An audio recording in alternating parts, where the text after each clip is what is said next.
So I'll keep it very brief.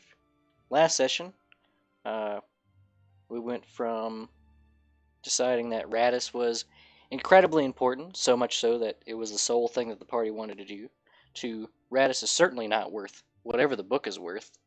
And now you guys are at a library. With a dragon. With a dragon. Wowie zowie. I know. Oh, we have a library now. Yeah. So, where we left off actually was Yersi had brought you guys to what she referred to as her mother's place, and then Yersi's mother then had to take Zeta to the boat, or Zeta brought them to the boat, then she brought everybody back just to get everybody in the same room. As a quick reminder, the room that you guys are in was referred to as a foyer by Yersi, and the it being referred to as a foyer is quite a stretch, because it is, by all rights, a library.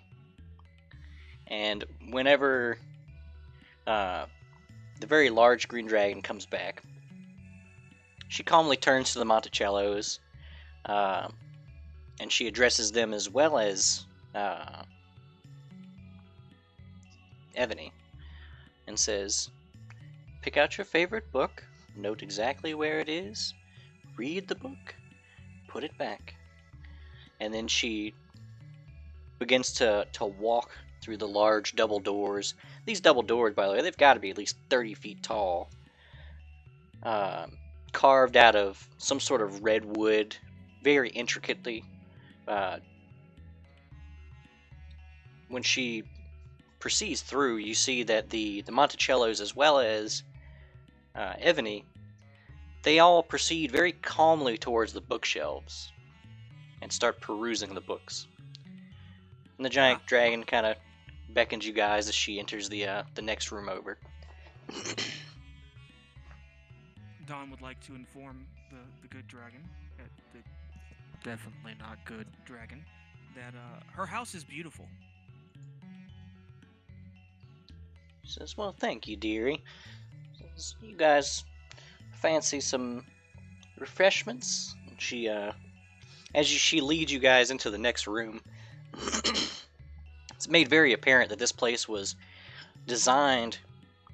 It was not designed for creatures of your size. There are some things that would seem almost like afterthoughts. So there's a small, almost like a breakfast nook, where there's some small chairs, all kind of in a circle. She offers a seat to anyone who would sit, as she sits herself upon a very, very large, it's a rocking chair, but this thing is befitting her size.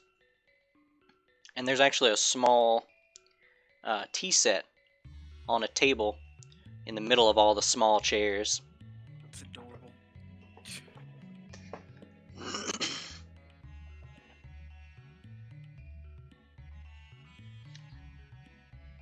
She says, please, sit. And she actually reaches down with her massive hand, and between two claws that just barely fit between the handle of the teapot, picks it up ever so gingerly and pours a bit of liquid into each of the cups.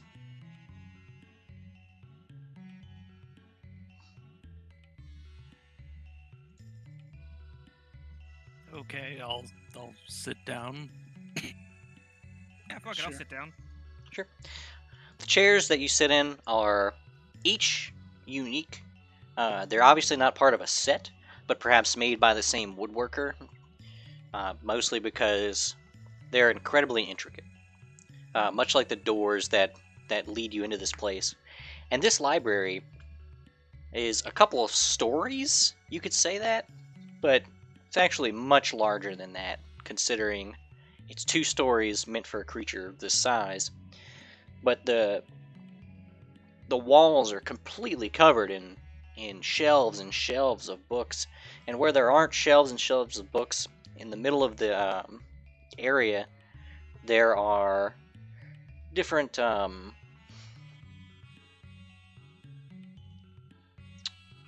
academic paraphernalia. She says, what brings your party down to my woods?" She begins to kind of rock in her giant chair as you hear the wood begin to groan.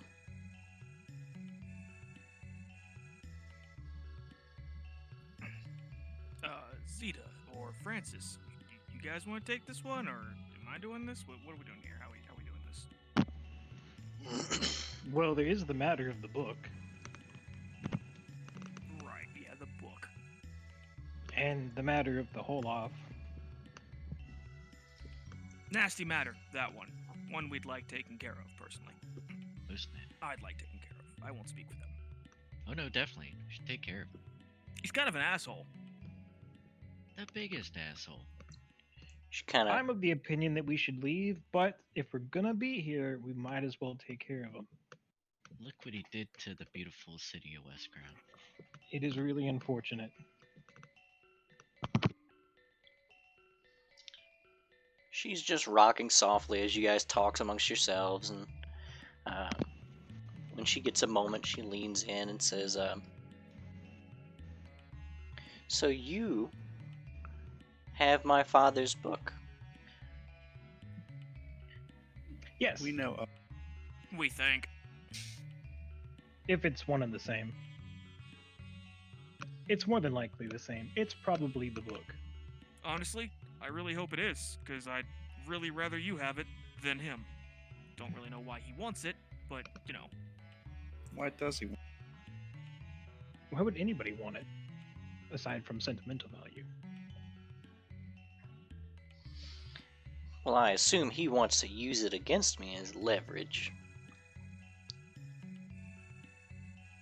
It's that important to you? It is my father's journal. All of his findings were in that book. Believe not your scholars. My father's works were where many of the great findings of astrology have come from. What was your father's name?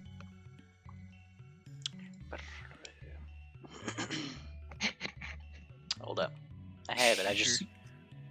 Yeah, is your Welcome. father still around, young lady? Oh, look at you! Dragon blush. It's, my father's name was Gartharus. Does that ring any bell? I mean, knowledge history.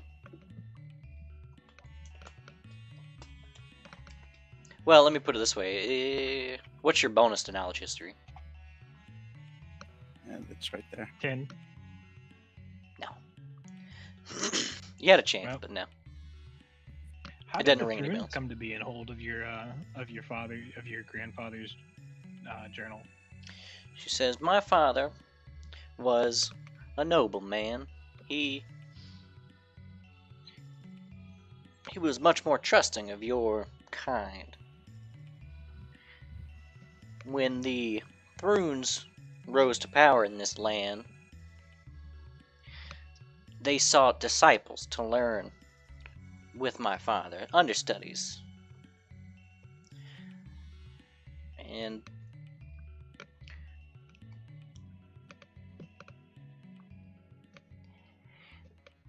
as it happened to be, these understudies were nothing more than spies and thieves, waiting to Right. steal my father's research." Why is she suddenly from Alkenstar? I don't know.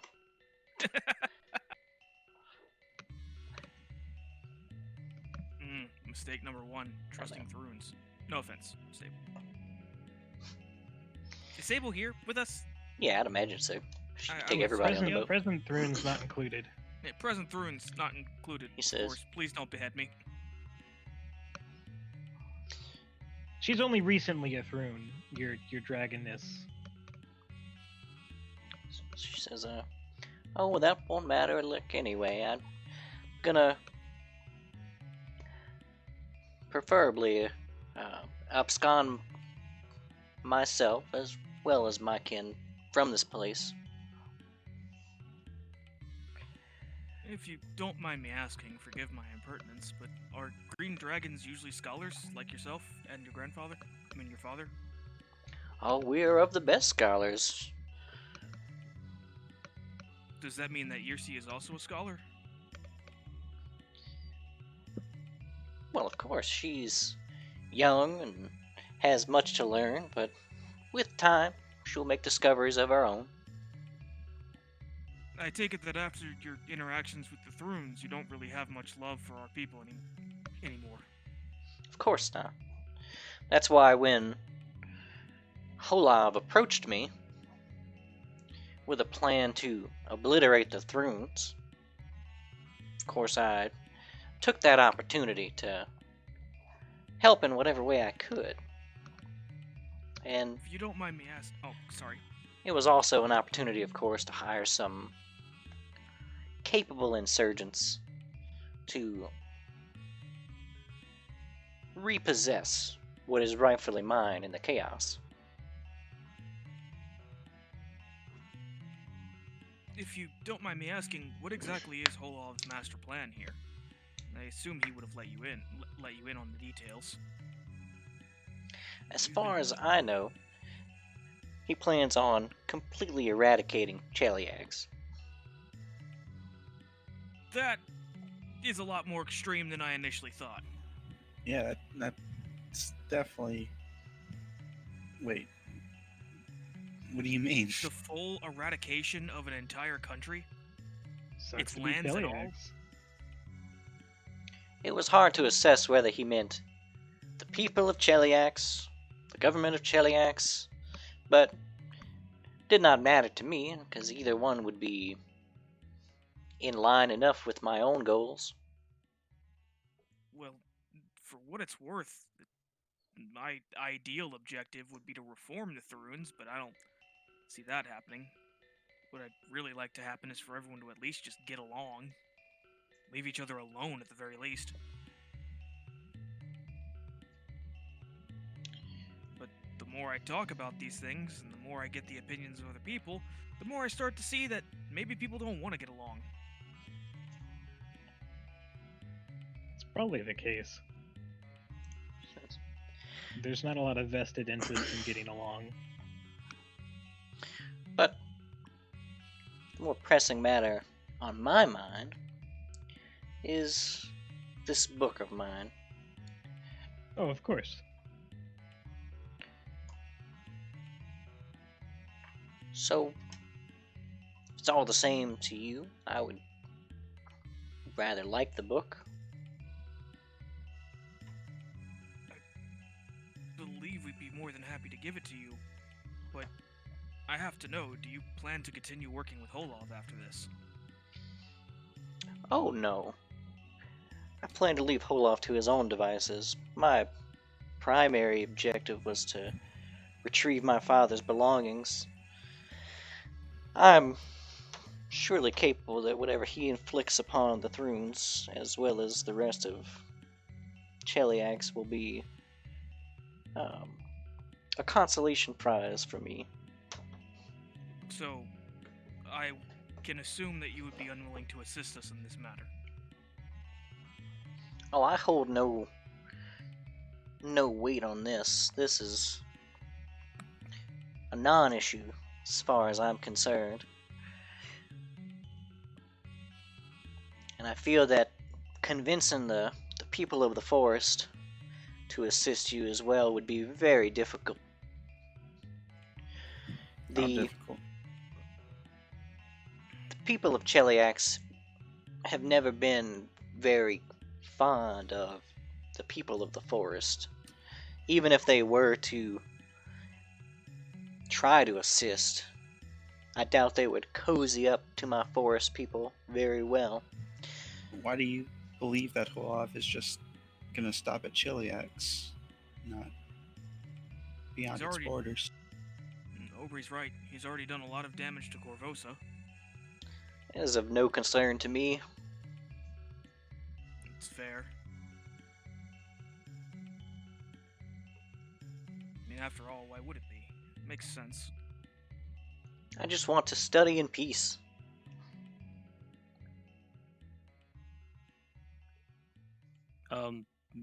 Miss Dragon, what do you know about the dead dragons flying around?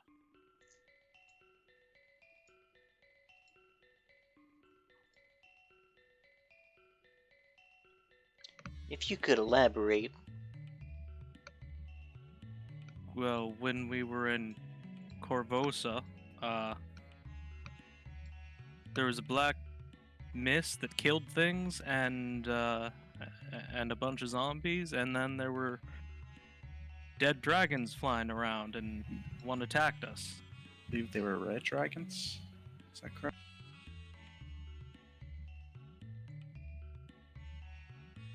This necrotic mist that's been going around, we can also assume is the source of all of Holov's undead infantry. It was my guess that he had brokered a deal with whatever that thing we heard in Corvosa was. Vernaculic?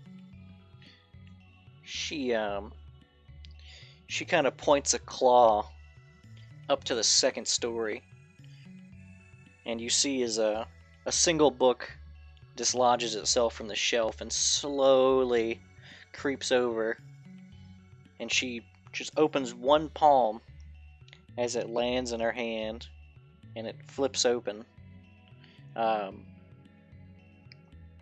Zeta would immediately recognize this as Mage Hand, and you imagine that without making herself any smaller, Mage Hand is probably how she manipulates most things that aren't meant for her size here. That would make sense. And she flips through a ways and she says, I have done a minor amount of research on this haze that has befallen us. But to be honest, I was not entirely aware of the haze until somewhat recently. We don't get much sun in these parts. The canopy Probably makes... best right now. Well, the canopy makes for shady environments. But it does seem that all things that have life, that die, are reanimating. It's not much of an issue in these parts, and the book kind of flips over to the back cover, and she begins to float it back up. She says, these woods are efficient at dealing with things that no longer occupy this mortal world.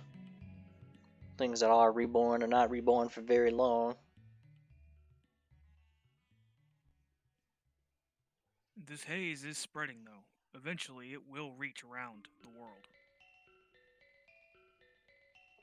It may not be a problem right now, but I really do think it will be a problem for everyone to handle in the future. I plan on not having to deal with that. You plan on leaving, is what you're saying. She says, If I'm interpreting correctly. you interpret correctly. Man, okay, Zeta, I take it back. Apparently the leaving idea is the idea that every smart person has. But it's not Well, the yeah. noble idea. This place sucks. Even when it Ability- wasn't full of undead, it was full of People. devils and oppression and Cheliax. order. Hey, there's nothing wrong with order. Yeah, I'm not hearing a problem. There's just a problem All I'm with saying people is abusing if it. I have to hear people yelling about how something's illegal one more time, I'm done. Yelling about how things are illegal. Complaining about how things are illegal is illegal. She says, I would love to show you my father's works. course, I would need the book to do so. Well, Oh Zeta, yeah, I it would love to see them. Let's sounds like she has no interest in, aiding Holov any further. I don't see any harm in giving her the book. well yeah, let's give her the book. Where is this place you've been hiding my father's book? It's my own personal demi plan. Flex. She seems impressed. Like, you've seen this look on a dragon's face before. Once. And it was when Killswitch had recited part of Dragon Apsu That was to me. Gan... No, I believe it was... No, it was you, that's right. Kind of remembered that wrong because it had to do with poetry. But yeah, it's the same look. You know, she's impressed. She's like, oh, look, thinks it's people. And she says, lead on, small one. Bring us to this demi-plane. I can't do that right now. She's out of spells. She reaches down with one big claw and just, with one finger on the claw, pats Zeta on the head. Says, that's okay. I can bring us there. Do these claws have multiple fingers? I'll Each claw... I'm calling the hand a claw. Okay, not Yeah, talon. yeah. Well, she doesn't tap down with a talon. She's not skewering her. yeah, please no. Pats her on the head. Yeah, she's a little pet. Please no skewering. I need this head. I'll produce the tuning fork for her. Also, before you guys go, And skewered. just want to make sure you did some mind domination on those knuckleheads over there, and he indicates towards Zeta's family and Evany to keep them from, messing up the place, didn't you? She says, Just notice that they're very well behaved right now. Evany's usually hiding at the sight of a dragon bigger than her.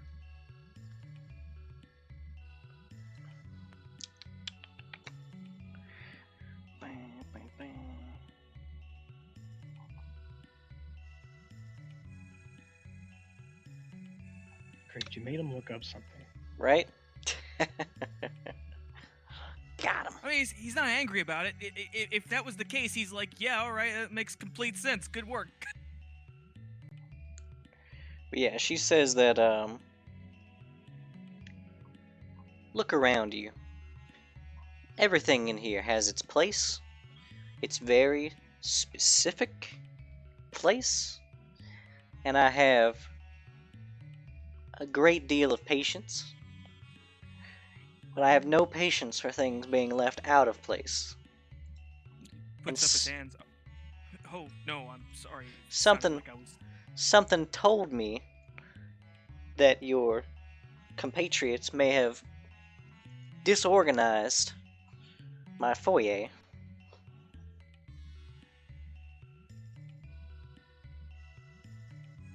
No, smart move. Absolutely, best possible move you could have taken. Even Zeta would agree on that one. Foyer? Zeta, your family would have left this place a wreck with their curiosity. Possibly. Definitely. What did we do to the foyer though? It was the first Foyer room is you also- guys landed in. It was a library. Oh, The entire right, place right, is right. a library. Uh, I just wanted to make sure. That's all. She kind of points down at the tuning fork. Zeta will feel a slight tug on one end of it. She's trying to mage hand it out of you. Oh yeah, no, it's hers, all hers. Okay. And the mage that's- hand brings it all the way up, and you see as it floats up and actually strikes against one of her talons. And she begins muttering the incantation. And then Zeta and Aethervox both into Zeta's demiplane. And when you arrive Aethervox is kind of scrunched between the hallways of this place. It's not built for a dragon. Oh no, there's no roof. Yeah, but horizontally, I'm assuming the hallways aren't that wide. No, they're very wide. There's literally a river in the middle of them. Oh, that's true. So she's good. However, she would be depressed to see that it is a painfully bare library. Everyone's got to start somewhere. And yeah, he's gonna kind of do the hand behind the head, like, I'm still working on the library part. Embarrassed. Aethervox says, I remember when my library looked like this. You'll get there. A couple 100 years or so. That's what I'm hoping for. Only a couple hundred. Shouldn't be too bad.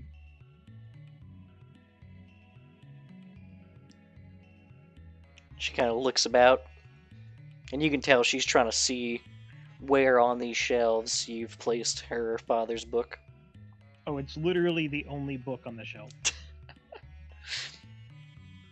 And she reaches over and grabs it, and it's obvious. It couldn't be more obvious whenever she places her hand on the book that this book is appropriately sized for her. It all makes sense now.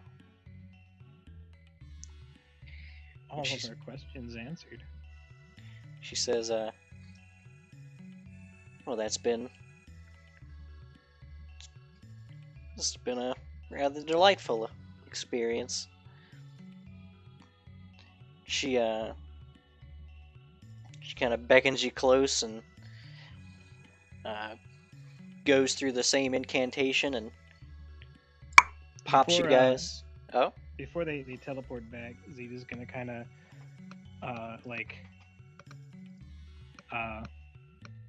fuck. What did you say? It's been a nice Experience. Yeah. He's gonna kind of say the the experience doesn't have to end now. I could assist with your research, or I could you could call on me at some point, or I certainly wouldn't object to perusing your halls at some point in the future.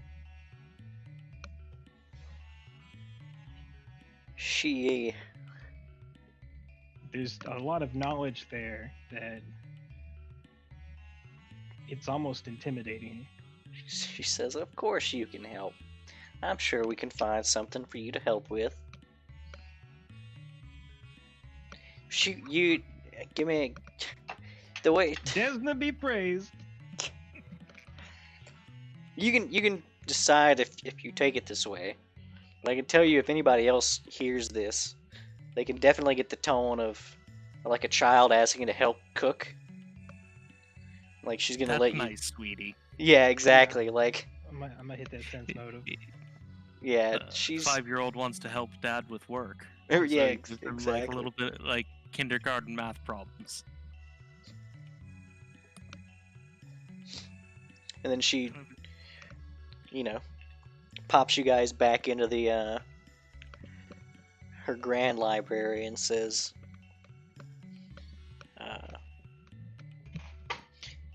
finally, after all these years, my father's book. And she kind of flips back a ways, and you see her take one of her claws, and she flips all the way to the back of the book where the pages had stopped, where there were still blank pages there. And she takes one of her talons and presses it into her other claw to the point where it draws blood. And then she takes one press against the pages and then kind of rubs the wound and starts flipping through the pages of the book. She says, a demonstration. To teach you, to unteach you what you may have been taught by your own scholars. And she casts Silent Image. And she puts up a silent image of what appears to be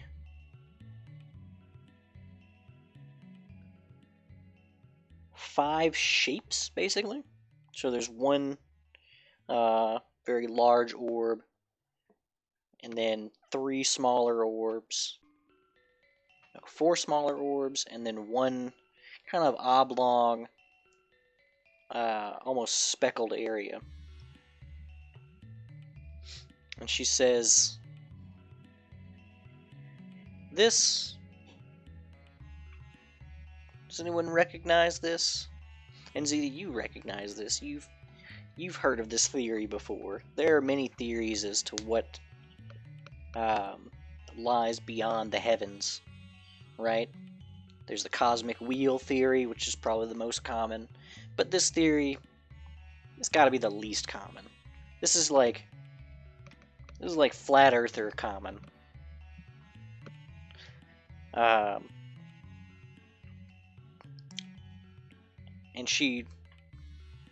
And the whole thing is, it's not black and white, but it's definitely about featureless. She says, this is my father's work, as you may know it.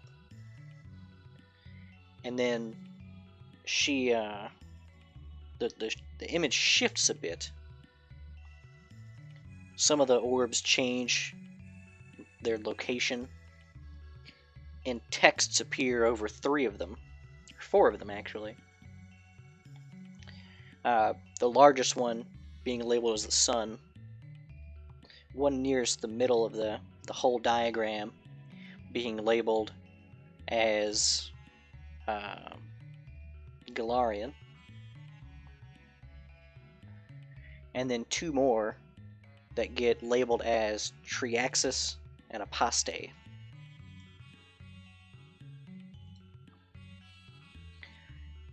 And Triaxis and Aposte. Triaxis and Aposte. All right. She says, this is my father's actual work. Both of them being further away than where Galarian is placed. So it's the sun, Galarian, and then there's that speckled area, then Triaxis, and then much further away is Aposte. She says, these were my father's discoveries, and these were the things that were stolen away by the Chilaxians. When they learned of this, they could not suffer it to be exposed to the open world. They couldn't understand it, so they sought to suppress it.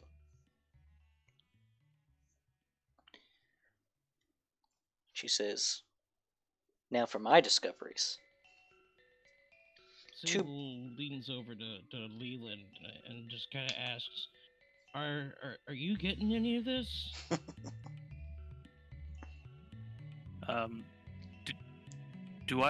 Did I see anything from space when I was in space? The only thing you remember seeing is Galarian. You remember seeing the world you come from, and the fact that you weren't on it. Yeah. Then no, I'm not getting much of this.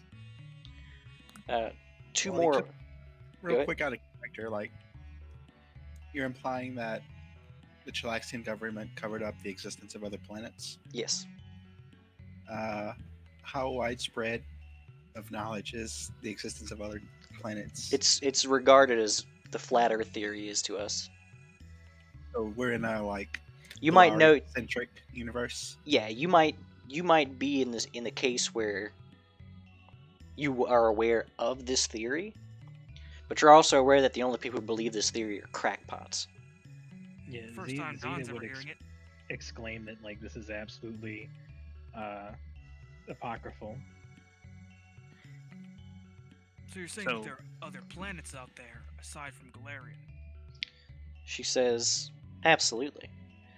Don And- claps his hands together, looks at Zeta, and he says, I am on board with this exploration thing as soon as we're done with this whole off shit. She says, these planets that my father has discovered cannot be reached through normal means. But my hopes is that if I can decipher my father's writings, that he may have actually found a way. But Even if through magic? absolutely through magic, and through the oh, you mean can't be reached even through magic? Precisely. They're too far away for even the mightiest of teleport spells to reach. Forgive my ignorance. I'm not entirely sure how magic works. You can probably tell that. But is it by any chance possible for people inclined in that area of expertise to, how do I say this? Combine their efforts to create a spell of a higher potency? You mean old magic? Old magic. No, I think he's talking about that book and the dust on the ground, and we held hands and were chanting and Teamwork. Right, that's how we initially started teleporting. And we combined our efforts to do something that was, well, Zeta was incapable of doing at the time.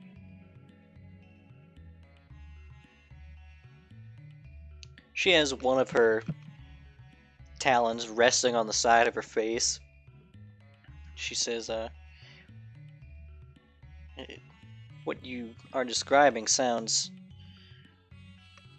like the spitting image of Aslanti magic. Dawn gives a vapid blink. Is that important? The Aslants are much older than I. Their form of magic was destroyed along with the Aslants. Zeta, could you maybe show her that? I sure could. Hey, lady, do you want to see an Aslanti ceremony? She holds up one hand and says, in a moment. My demonstration is not yet done. Oh, Oh, yes, forgive please me. do go on. She points to these two planets, Triaxis and Paste, and says, these planets, even were I to decipher my father's writings, would be a far cry from reachable. But with my father's equipment, I've made new discoveries, and two more small orbs appear in the image, Ooh. much closer to Galarian. One of them kind of almost like flipping on a light, flares with color and becomes a deep red. She says, this one I don't have much hope for. Its coloration suggests that there is almost no greenery, not befitting one so inclined as myself. I've given it the name of barrenness in Draconic, Akiton. Honky tonk? Akiton. And then the one that's on the other side of the planet, the other side of Galarian, so these two are basically sandwiching Galarian, lights up with a verdant green. He says, but this one, Castravel, meaning the green. This one shows promise. Because it's green? Correct. what does the color of the planet have to do with the promise of it? Speculation, but most things on our planet that are vegetative are green. My hopes is that means that this planet is covered with forests. Or it could mean it's covered in poison and acid. I would be fine with this as well. I suppose you would be. So, pardon me, again. The implication being that some of these new celestial entities that you and your father have found contain life, and some don't. That would be my summation.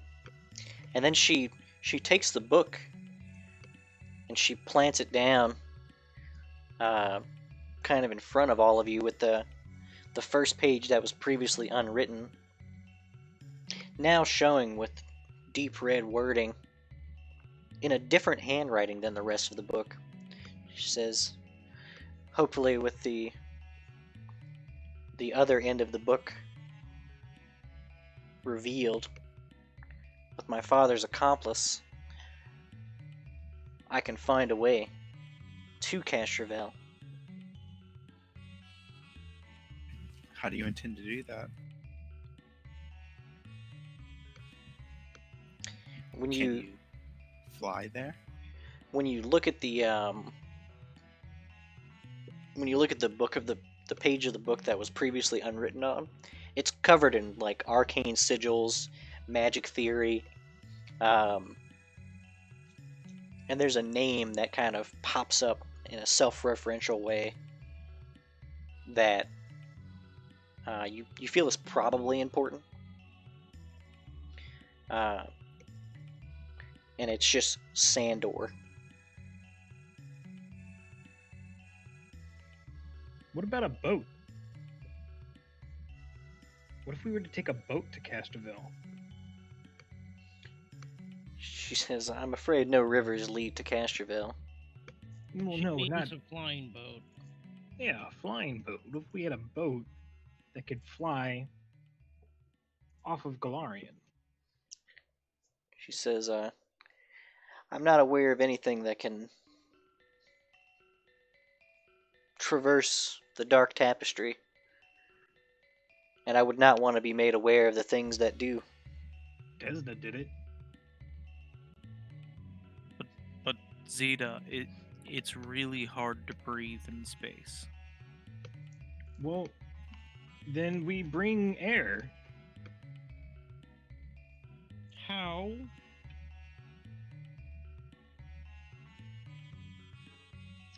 Maybe we create some kind of localized planar encapsulation to retain any kind of breathable air that we might need as we go past into the dark beyond. Like a dome. Yeah, like some kind of dome of air. Can you do that?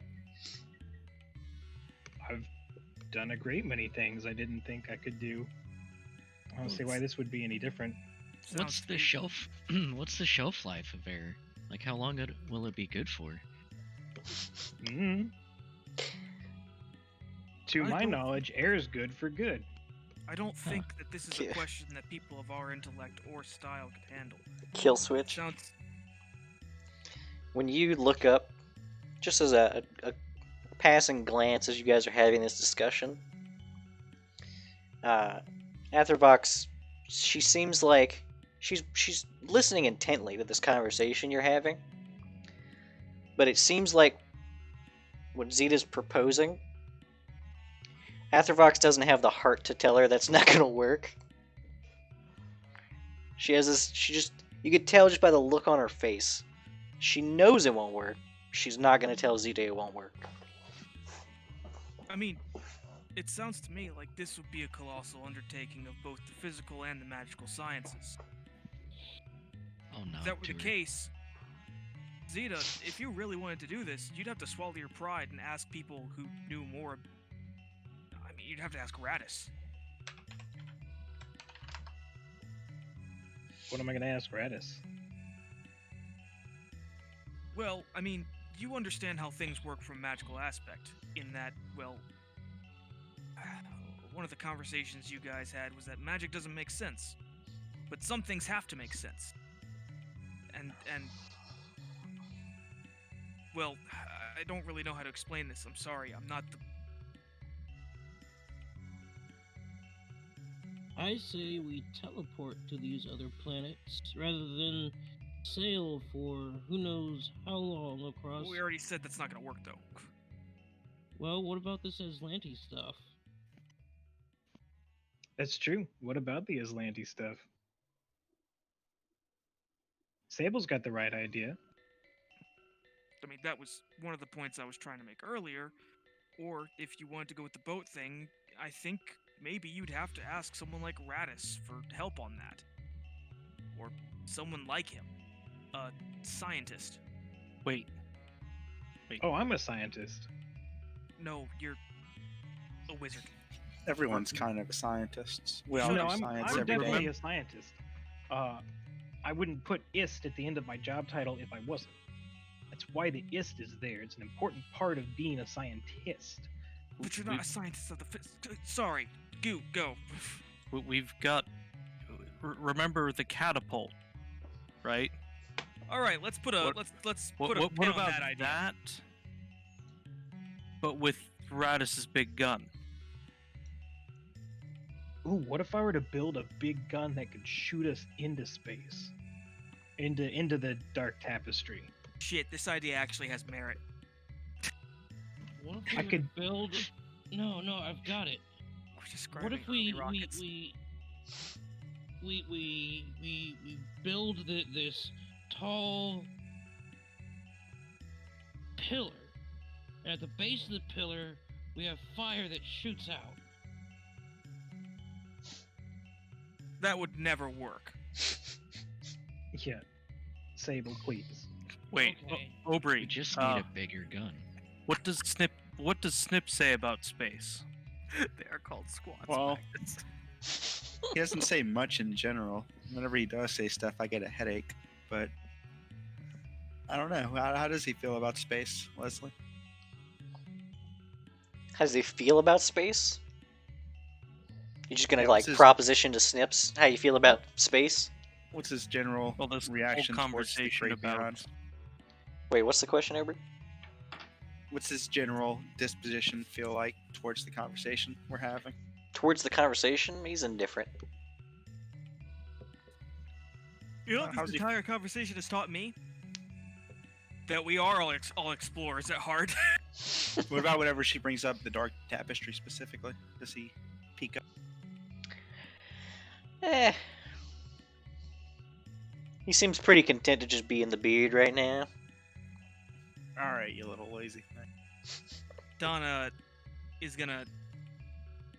He's trying to explain what he wants, what he's trying to describe to Zeta, and he says that you know, I think Leland's actually got a pretty good idea here. Yeah. Yeah, Who are you, Radis? I think got a think pretty he good might idea. actually- Yeah. surprisingly might have a pretty good idea here. I mean, sudden velocity and whatnot, but he stops.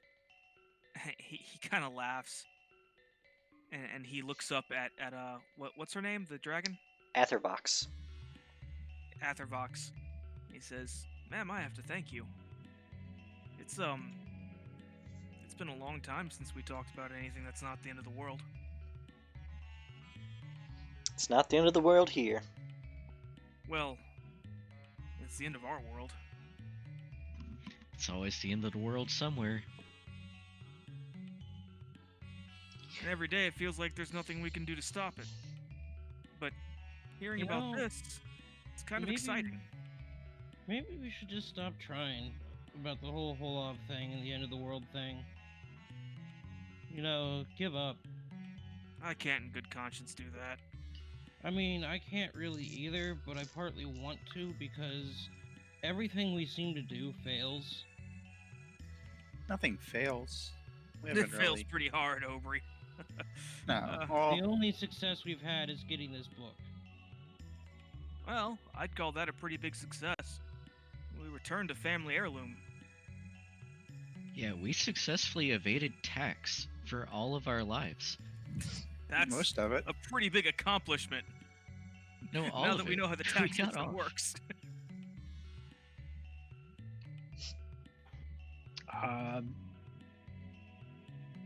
I mean, I It feel just feels pretty like successful, so I It don't just have feels a. like we haven't had a moment to breathe in a long time. You breathe every day, Don. But probably not if we go out to the Dark Tapestry.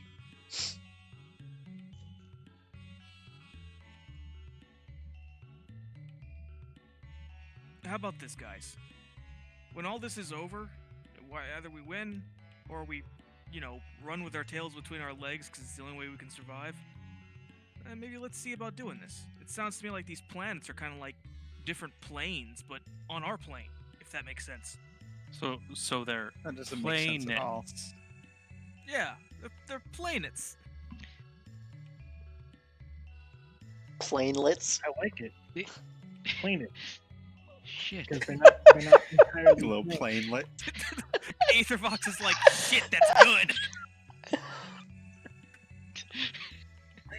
Aethervox scribbles new things in the journal. Oh, Does no. it also make Galarian a planet? Planelet. Yeah, No, if you no, think no. about it, That's a planet. if there's lots of different, areas and states that are just like this one, wouldn't that mean that they're more planets? Little planelets in the physical there- plane. If there are multiple planets,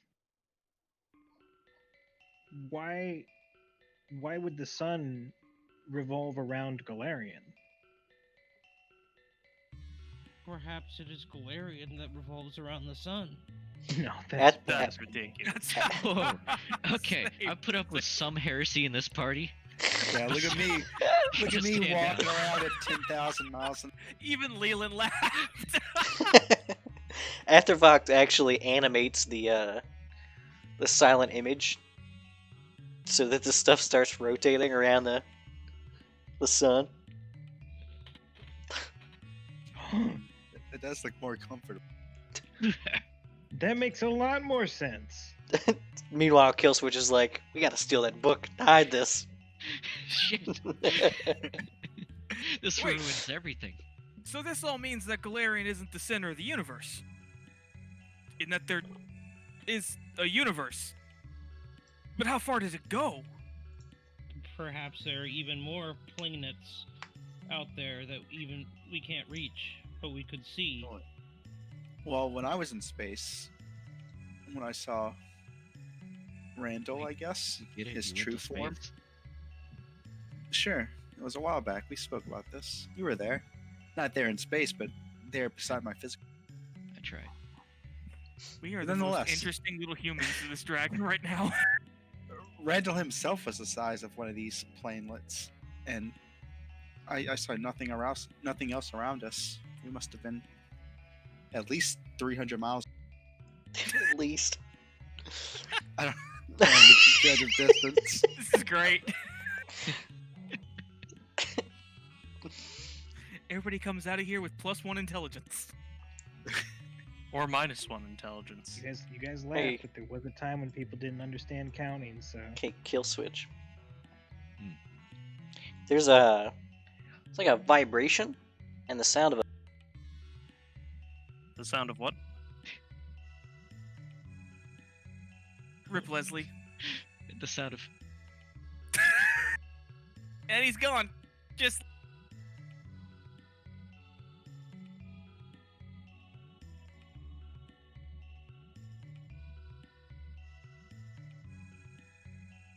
the Hello, sound darkness.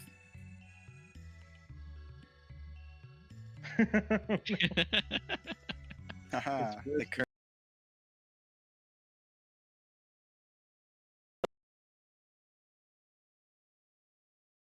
Am I back? I'm back.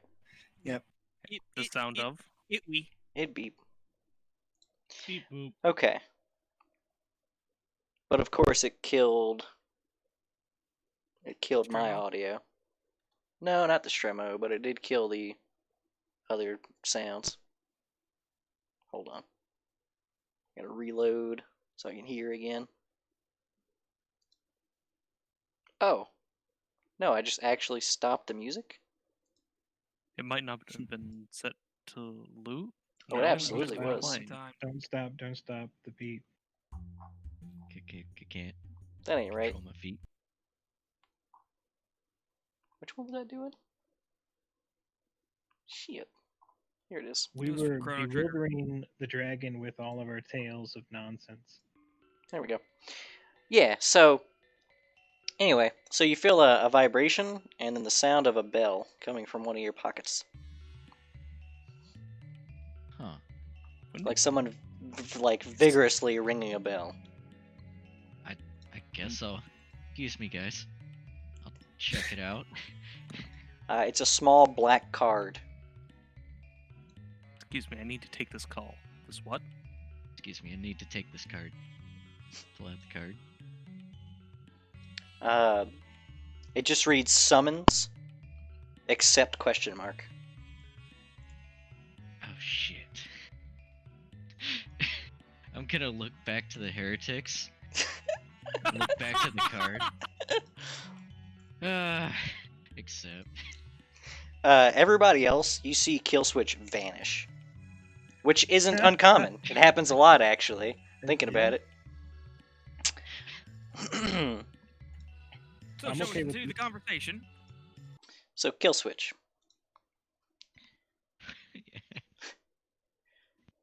You see nothing but complete darkness. Wait. Just black. Darkness. It's incredibly cold. Oof. Advanced. And as you sit there for a moment, some warmth comes to you, and you see a light, a warm light, rush toward you, and you find yourself in a massive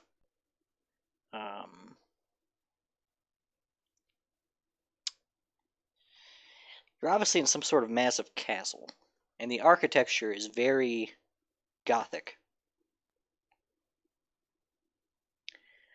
And in front of you is a man cloaked in robes who seems like he's going to address you. But as you look around the room, you notice something that might actually be comforting to you, depending on how you feel about it. You see a bunch of pit fiends. Oh, thank Asmodeus. But these aren't just your everyday pit fiends. These pit fiends are in maids' outfits, These are advanced pit fiends. and they're also in high heels that are either they're too small. The high heels are too small for these pit fiends. They might actually be a size category too small for these pit fiends. And the robe man just says, "Follow me." And he proceeds to just walk away. Ryan, what the fuck have you done? This sounds very perverse. Francis straightens his pants and follows. Oh, he loves himself them devils. He leads you for a ways, and he goes through a list of things you are not to do. Not to speak unless spoken to. Don't say anything that could be considered heresy. Make sure that you always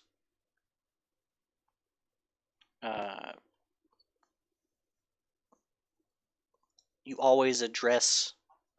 Hold on, my brain's broken. So I got too many tabs open. Limit them tabs. No. Impossible.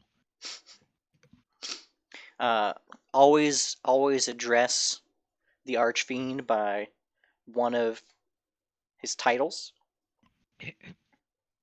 and he goes through these things and eventually reaches a rather ornate-looking door and opens it. And he doesn't actually enter the door.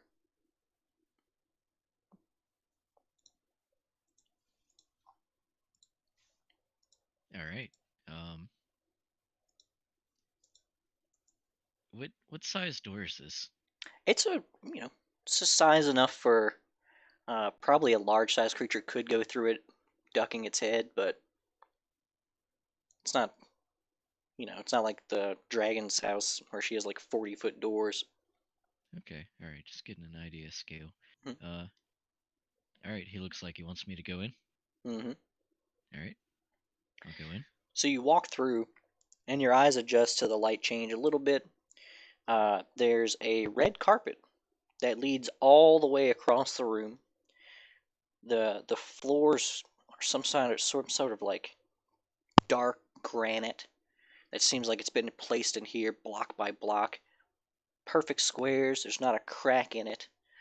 There's sconces at a set interval that lead all the way down this rather wide hallway, probably 40 feet on either side of you. And then the red carpet leads up a small staircase that's only, we're talking about like three stairs. Boop, boop, boop. That goes to a platform. And then there's some, beyond that, you see much larger stairs. Another much larger set of stairs, 3 of them, that leads to a massive throne. But on that platform before that, there's a much smaller throne. And a man sits upon that throne, whereas the larger throne is empty.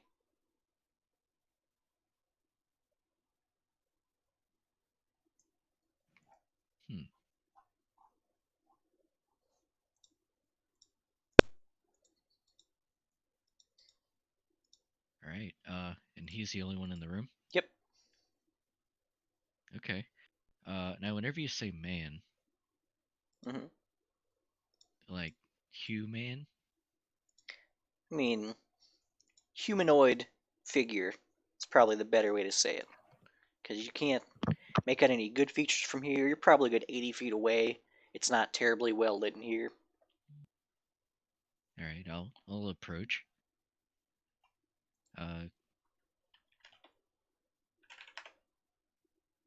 He doesn't say anything, right? He's not like gesturing or anything.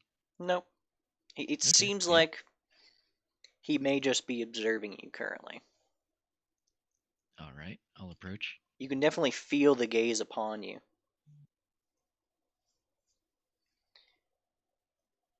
As you get about 20 feet away, he I'll says, try not to make eye contact.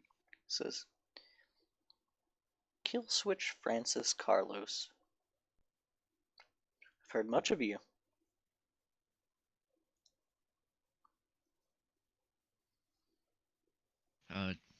Thank you, my lord.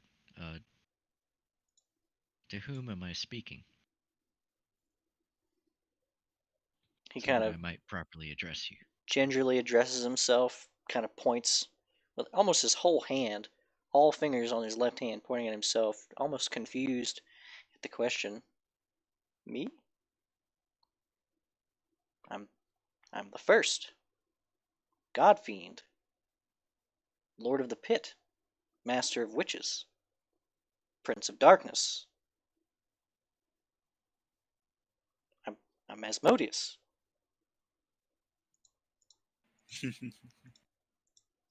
He'll kind of gulp, and bow and take a big knee and say, "Forgive me, my dark master, for I didn't recognize your form."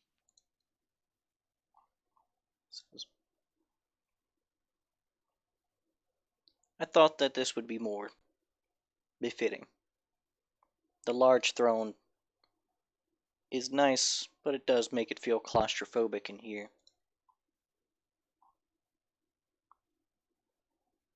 Do you know why I called you?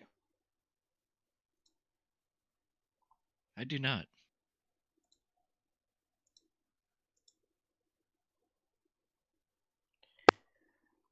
Beelzebul speaks highly of you.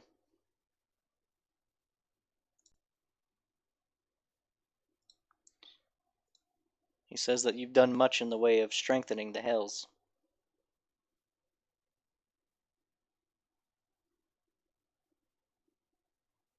Are you familiar with the Blood Wars? I've had perhaps a slight taste of it. For in my dealings with the devils, we've come across some unsavory types, those who do not obey the rules of a contract. Demons. Kind of.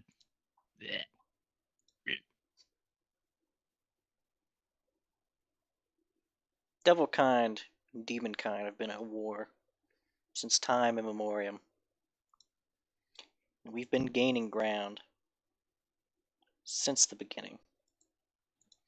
But as of late, our numbers have dwindled. Do you know why that is?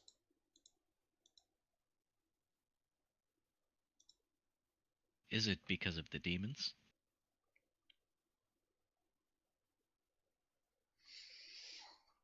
In an esoteric way, but in a more physical way. Your plane has been beset upon by the forces of chaos.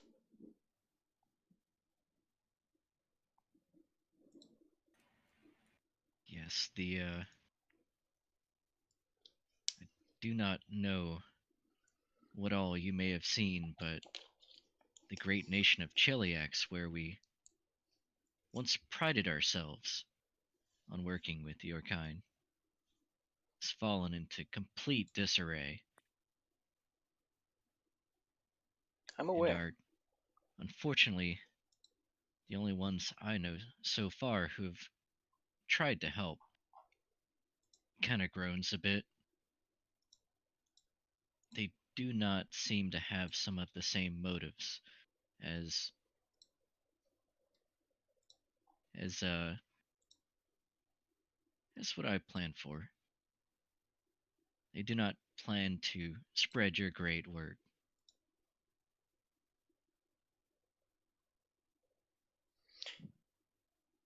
I'll be blunt.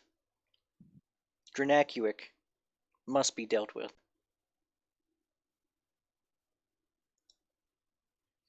But there's a problem. Dranacuic is a special case. He's what my kind would refer to as a living god. He's a god that can exist on your realm without breaking the most fundamental laws of our universe.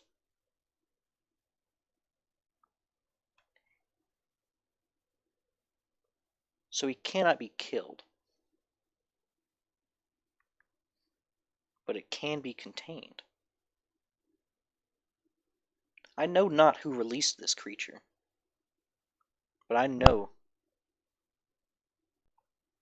who will shackle it again. And he points. You.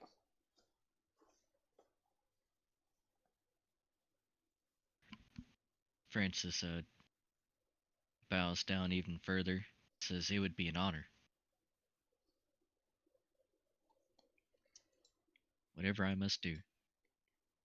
He stands up and approaches, and he puts his right hand on your shoulder.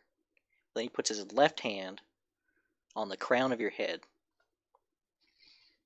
And you were flooded with a profound knowledge that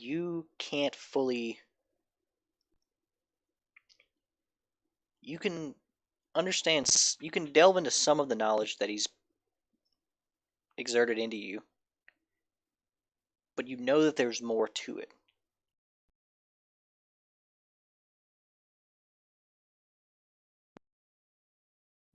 Wong.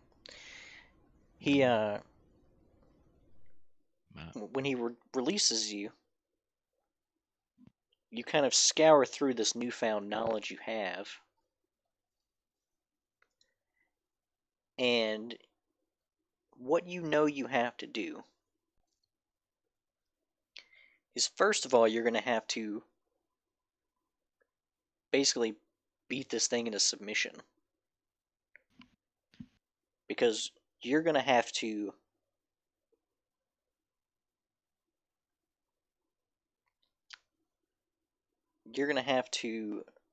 return this thing to dormancy with the only thing that can soothe a savage beast: music. There's a problem. The first thing you know you're going to have to do is you're going to have to literally make a case with the fabric of reality that you should be able to contain this creature. And you know that at some point during what needs to be done, you will need 6 shards of divinity.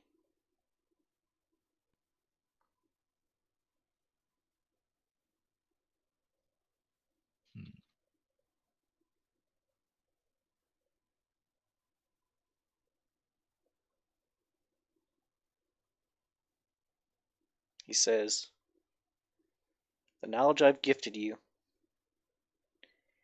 is incredibly powerful and incredibly dangerous. Should you fail?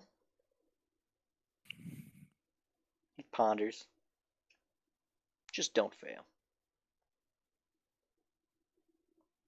Failure would not be an option. And he reaches into himself. Physically, it's as if his hand is in his own abdomen. But he doesn't, it's not a visceral thing. And when he pulls out his hand, he's holding a small, blood red, like a pebble almost. And he extends it out to you.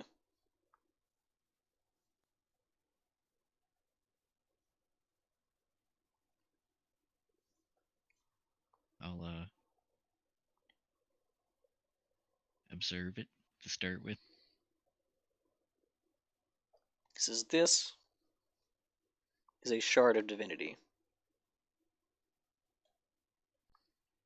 In our current state, in the blood wars with the demons, I am of the only archdevils with the spare resources to release freely.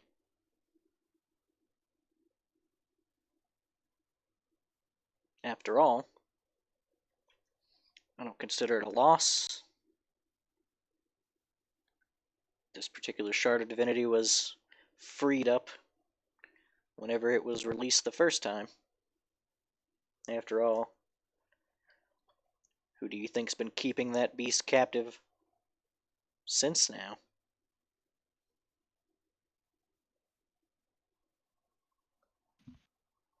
Francis nods, like he understands what's happening. And he says,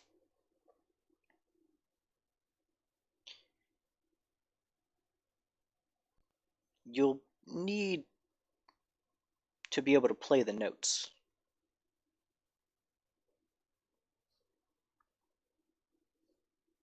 He says, retrieve your lyre.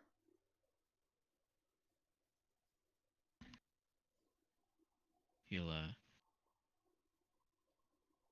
sling the lyre around. The other lyre.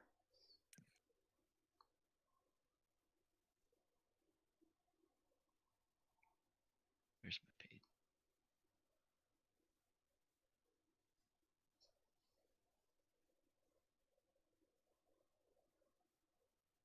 Okay. You're talking about the lyre of the damned? It's the lyre you got from that box. Sold it. It's the one Zeta had a dream. Backward hand liar. Yeah, the one that Zeta dreamed you played with backwards hands. Yes. Okay. I'll pull that one out of the bag. Kind of uncase it, hmm unbag it, Mhm. dust it off. Mhm.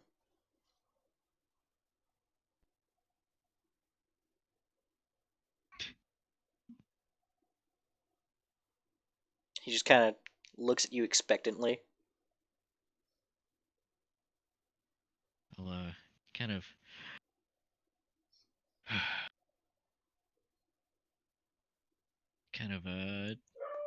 tune it, make sure it's all tuned. Are you holding Kinda it? like Are you holding it right-handed or left-handed? left-handed. The moment you go to tune it, so you pluck one of the strings, your hands violently reorient themselves the other way. Ow. Yeah, it's not pleasant. There's a bunch of crunches and cracks, and it's to the point where the whole things have to like. So first off, your hands essentially, make themselves into the other type of hand. So that means the skin has to go all the way around, but not perfectly all the way around, because then the fingers wouldn't line up, so the skin has to like twist and shape. It's terrible. Yeah, just keep smiling, Francis. Yep. Everyone's watching. Everyone important's watching. Whoa. If I don't laugh right now, I'll cry. So, once it's all done, says he kind of grabs the lyre, turns it back around so that you're actually you're holding it what would be considered right-handedly, but with your backwards hands. Oh no. And he says, "There, isn't that better?" Yep. Now you'll be able to play the notes that are required of you. All right. I'm gonna go ahead and give it a shot. You can Just- definitely play different notes now. Like they're not. It's gonna take some getting used to, for sure. He says you will need 5 more shards of divinity.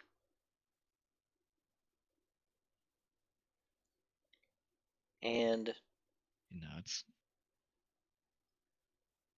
for this, you'll have to learn how to use one of the most useful tools of all the hells.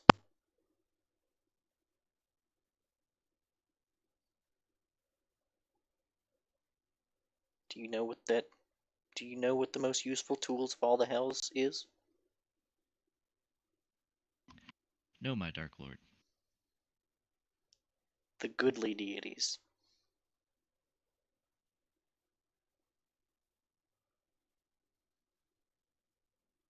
Hmm.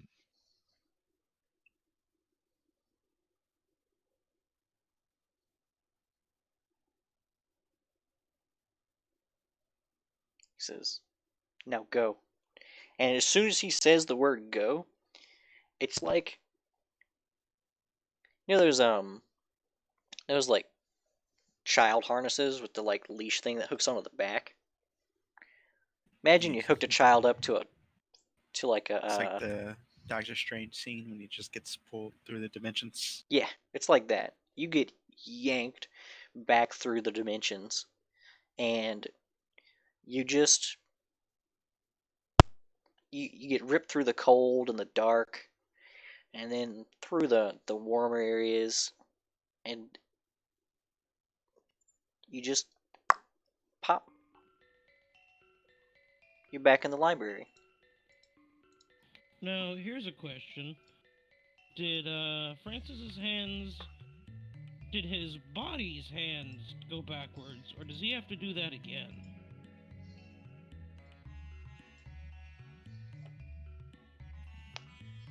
Are his hands still backwards? Is the question. Basically. Is I that think something? we lost him. Is that Francis? Are you gonna want to check in on your hands at this point, or? Yeah, I imagine I would double check on everything, because Yeah, your I'm still hands same are position very holding the thing. yeah, your hands are very backwards now, but you can't find the shard. Francis gains a mythic level, and then the campaign ends. Oh no, he Interesting. dropped it on the way out. I'm gonna try and reach into myself, see if I can feel it. I mean, try to pat your abdomen. You may have lost weight. Crunch my backwards hands into my chest. Ow! Wait! Oh shit! Shit! Zeta!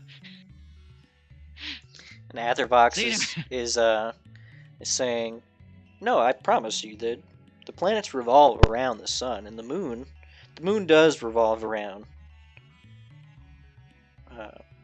Galarian. That's real." I'm gonna walk up to Zeta and demand a high five.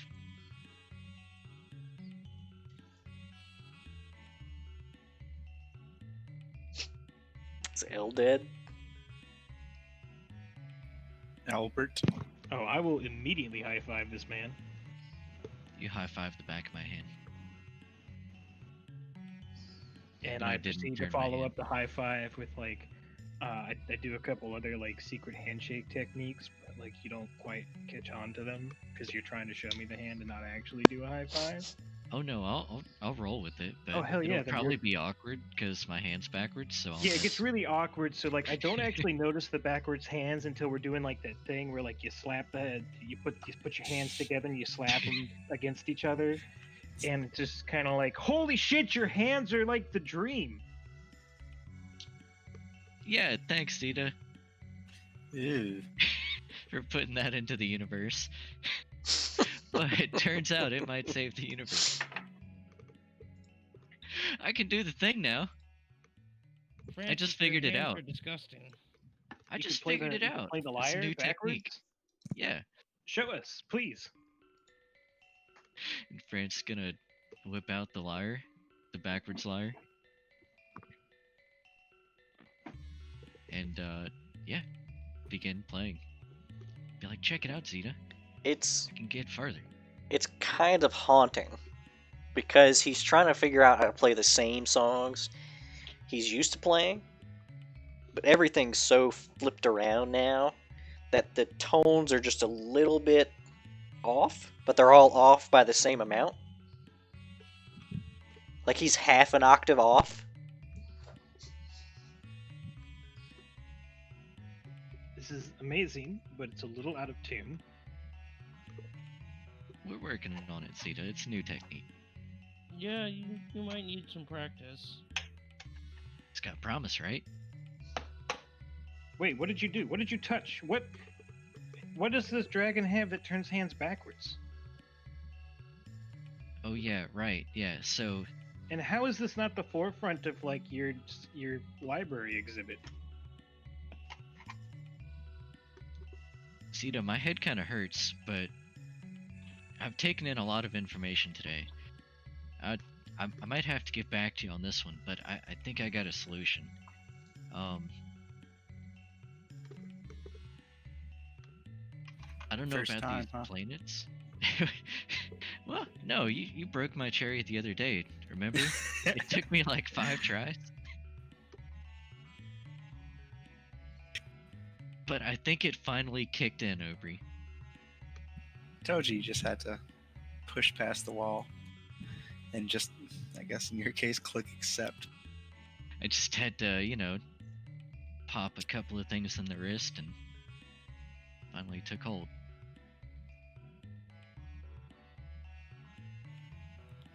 But no, Zito, we have something to talk about later.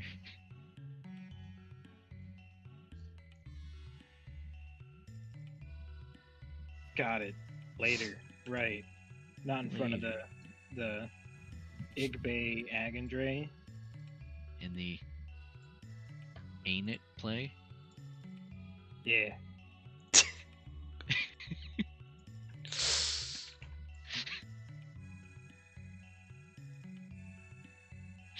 You were saying, Miss Dragon?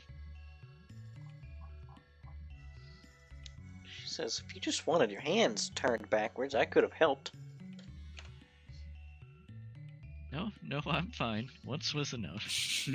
I can't Honestly, promise how effective they would be, but I'll try to be I've kinda seen hospitable. it now, and I feel like it's not quite as exciting as I thought it was going to be. Just hold on, let me get some practice with it, Zeta. And a few shards of divinity, but after that, then it'll be fine.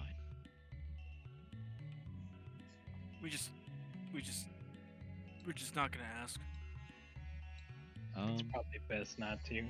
He just disappears, then comes back with backwards hands. Well, didn't you hear him? He said he can't talk about it right now.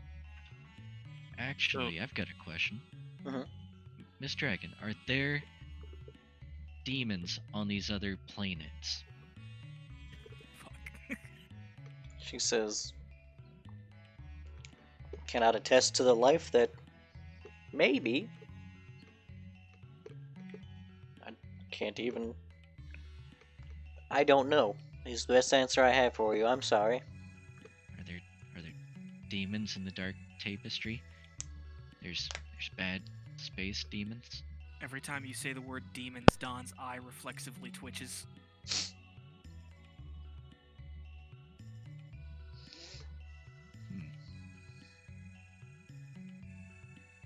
Wait, Is he A little bit of Moloch left in him.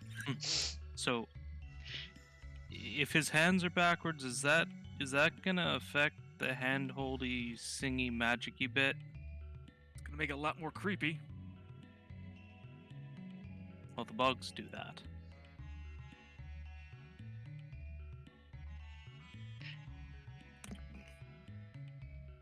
Actually, Miss Aethervox, do you happen to know of any presence of any demons in general?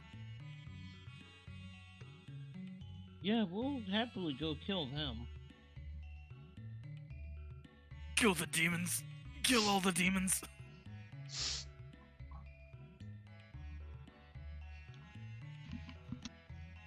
The abyss is full of demons.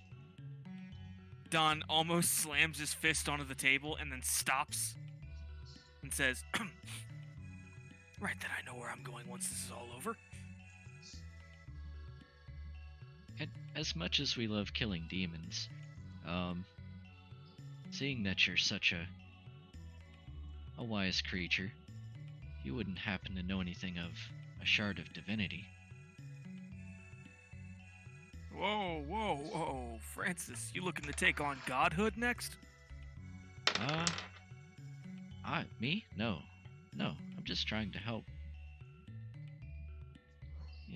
She says, Okay, why don't you just spill the beans if you're asking about one of those things? Well, Aethervox talk.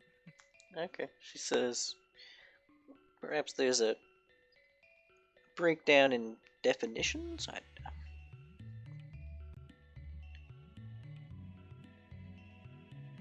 We may be referred to different things differently, but shard of divinity, like a fragment of a god? Yes. Is that what I was imbued with to become an avatar of Moloch? You know, when I backdropped that asshole dragon. Yeah, he looks up at Aethervox. I backdropped a red dragon. She gives a sly Right. smile and says, "Me too." Don's eyes go wide. She kind There's of a glowing light behind her. she There's more than 14 strength there. she doesn't like overtly like put on a pose, but she subtly like just flexes all of her chest and arm muscles. You are so God's damned cool.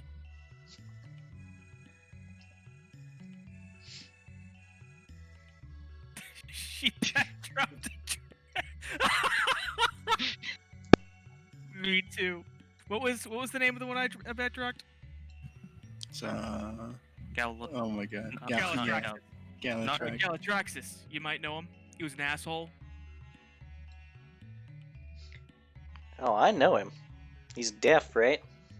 He's dead now. Ooh.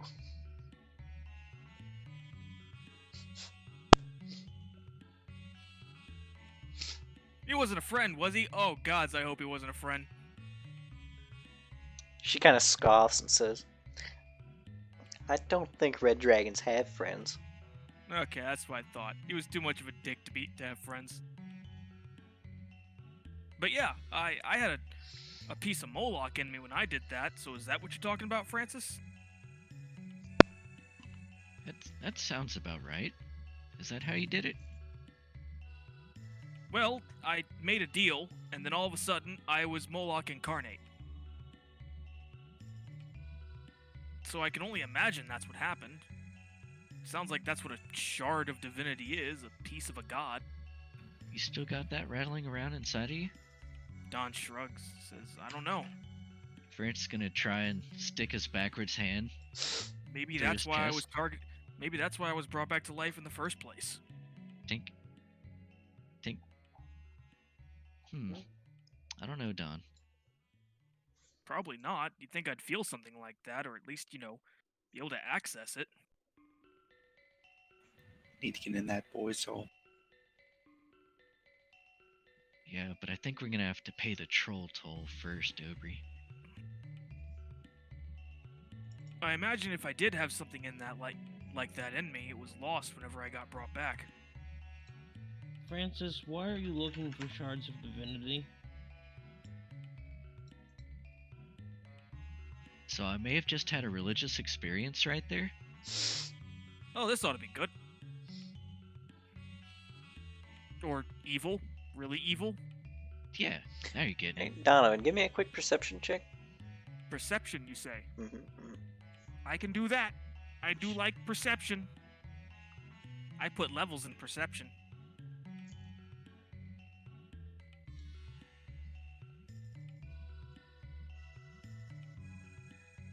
That can't be right. I guess it is. No, there it is. Yeah. Boop! Oh! That's still pretty good, actually. There's a bit of wood, like a handle or something, poking out from behind Francis. Like it's poking out of his bag. Don's gonna point at it. Francis, before you get into detail, what the hell is that? Oh, this? And I'll reach around for it. When you retrieve the thing jutting out of your bag, what you retrieve is a dark wood, a long dark wood handle, and at the end of it, what looks to be a blade made of dark glass that has it almost looks like smoke is trapped within the glass. And this thing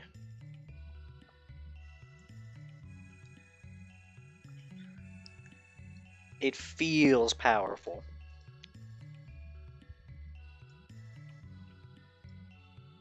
It's obviously a spear. and that dark glass, when the light hits it at the right angle, has like a light blue that holds itself within the smoke.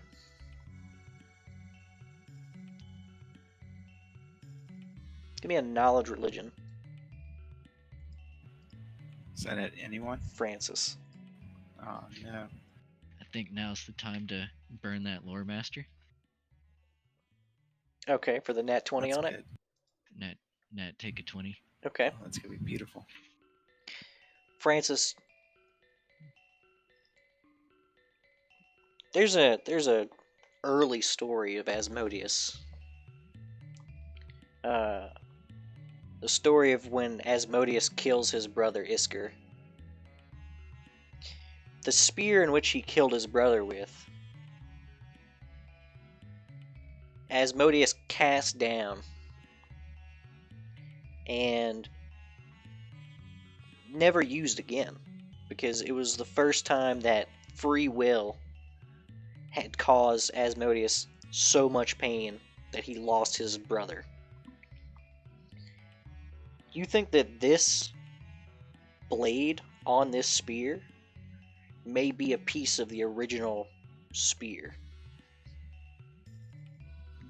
This is like the Holy Grail in Asmodeus's religion, except instead of it being the Holy Grail, it's referred to as the spine of Asmodeus.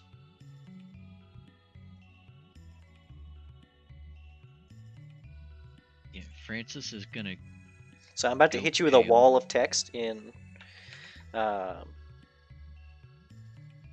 guess in Discord. That'll work. As he realizes what's going on.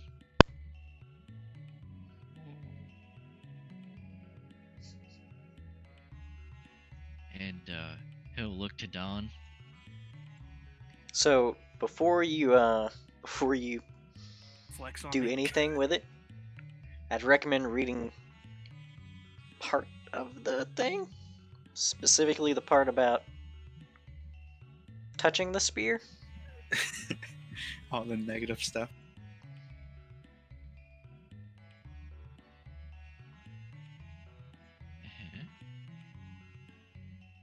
And specifically that part, I don't know why it, or how I might have,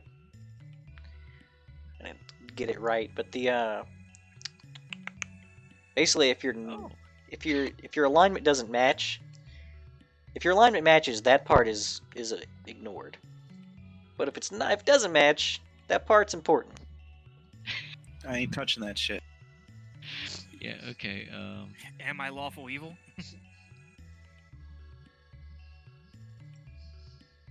I don't think so.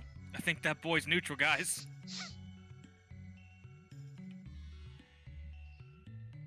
Quick, Francis, detect evil. No, hang on. There's a definite line that makes me want to finish reading this whole wall of text. Oh no. Yeah, and he's going to hold off on touching it for now until he Like I said, finishes it wasn't in the. comprehending. You've already touched it, and it doesn't seem to have affected you in that part.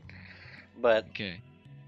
Well, I didn't know if there was a difference between having touched the handle and like. no. No, That's I feel like what killing. I'm saying is it.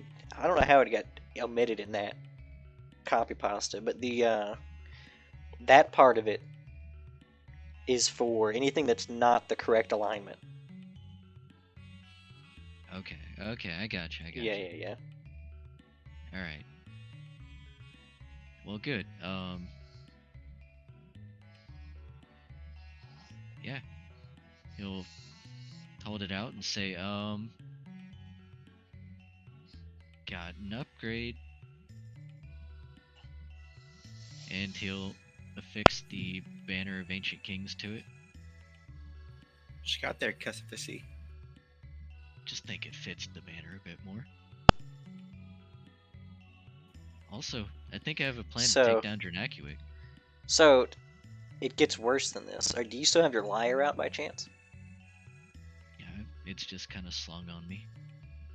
So as you're holding the spear, What hand do you hold the spear with? Right hand. Okay. You can almost hear a hum coming from the lyre.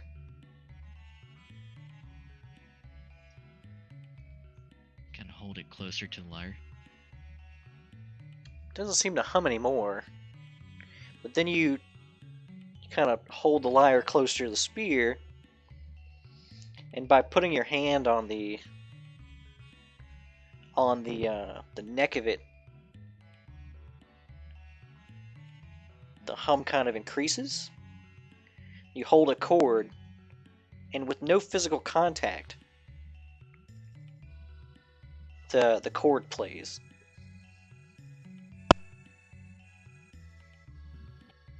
Oh no, he can mix now. I can So sample. It seems like the combination of the lyre that you have and the spear is that with the spear in your right hand, all you have to do is play the chords like with your left hand, and it'll actually strum for you. It's pretty dope.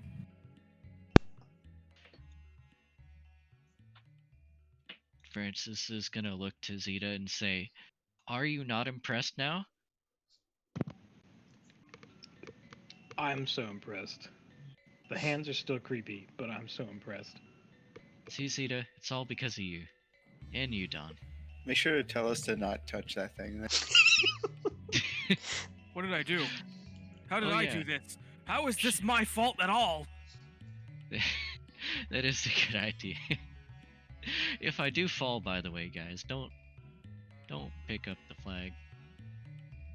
Don't touch this thing. Why not? Don't do it. Well, to be fair, we've never done it before, so I think we're safe. Yeah, no, we have better uses for your souls than to feed this thing. Please do not treat my soul as currency. Already done.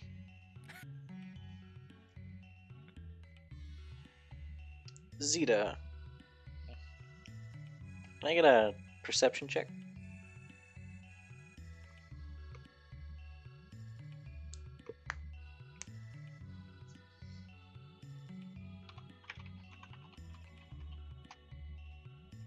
Okay.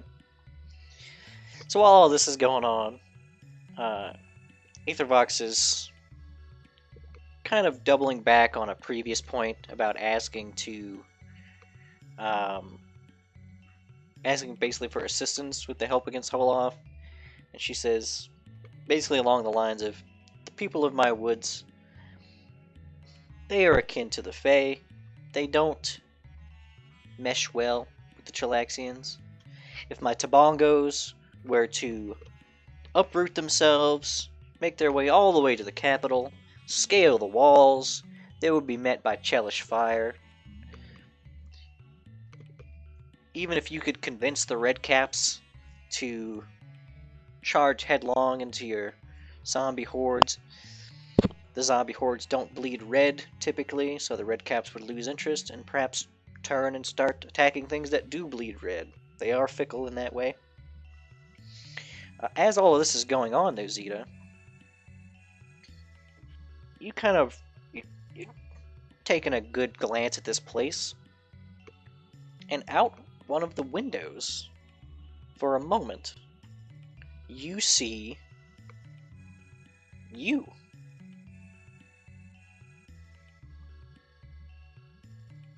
Oh, I'll wave at me. And the other you waves at you, does the come hither with the hand, and then kind of frolics off into the forest.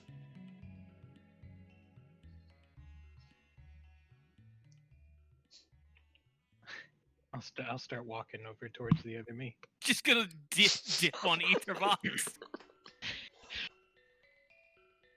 Poor Aethervox. Oh, these mortals are so rude. The only person with a chance of holding an intelligible conversation. There's She's like, what eclectic mortals. there's a few rhythmic dings that go off within the library, And Aethervox kind of stands and says, "Oh, how the time flies."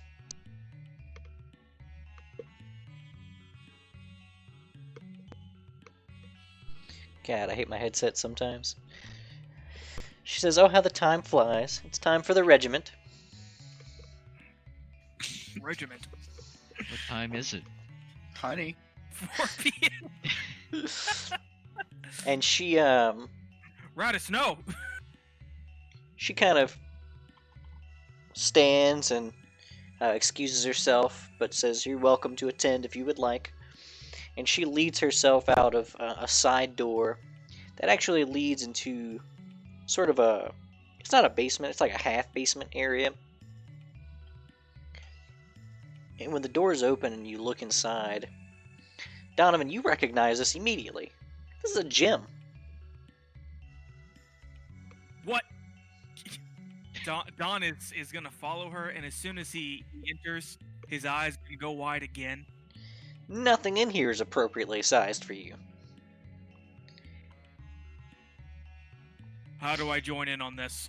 Everything's way too big. By God, I'm gonna try anyway. She sees your enthusiasm, and she grabs one of her little, what would basically be like a dumbbell for arm curls, and she removes all the weights off of them, which are basically giant iron discs that she just casually slides off, and she leaves the handle there for you to basically deadlift if you would like to try. Fuck yeah, I would. Okay. Before we So get into deadlifting, do you mind if we took 10 minutes? I need to slap my face around. Sure. We'll be back at Okay. 9:13 for Don's deadlift. Yeah. I'm gonna wake Don's the about hell to get up. backdropped. Are we all about to get huge power are we One Piece Don- time skipping? First, you have to come to realize that the power belts were inside of all of us the whole time. I mean, yeah, but you know. Yeah, but Look, I'm speaking not of, gonna lie. still If I gotta didn't, get if I inside you, didn't get, Don. if I didn't get some sick ass, devil thing like Francis, I was gonna go to Alkenstar and just turn myself into a fucking robot. Remove the Remove devil. my brain. I will be Frankie. I don't give a shit. Don't you want Dawn to have hook shots? Put my brain in a robot. To leave my brain out of it. Puny human brain. Theoretically, I could teleport you over there towards the mana wastes.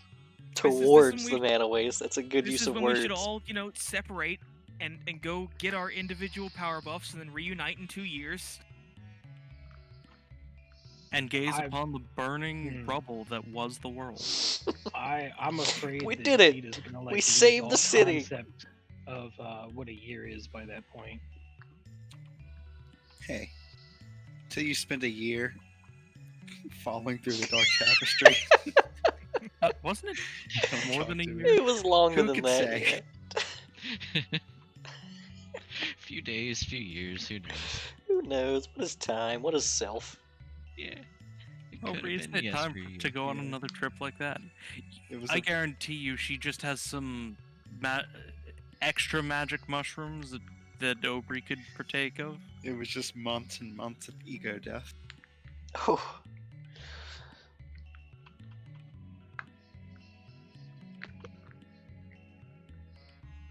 Yeah, isn't all ego death too long? Yeah, it's probably all the same. I mean, when you are everyone. And everything. What is time? I've been there. The duality of life.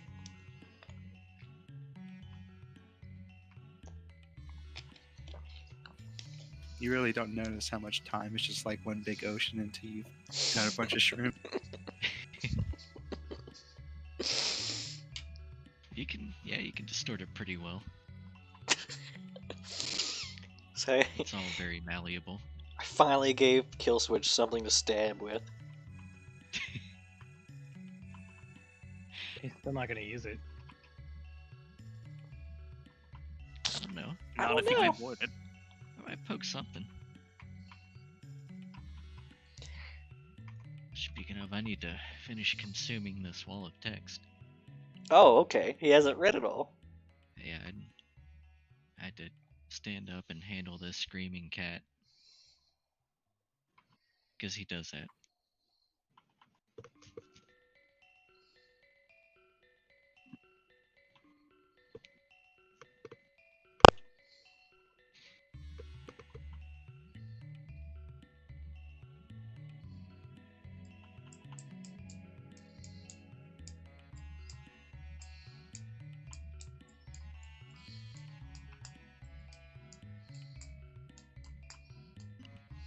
Getting that soul back sounds pretty fun.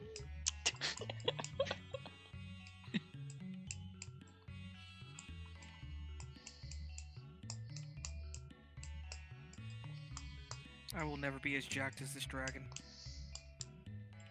Just like you'll never be as jacked as any other creatures that are bigger than you. Why do you make me so sad? I'll never be as jacked as a silverback gorilla. Well, I think Don's about it. Don is as jacked as a silverback gorilla right now, actually. He's large. Jeez.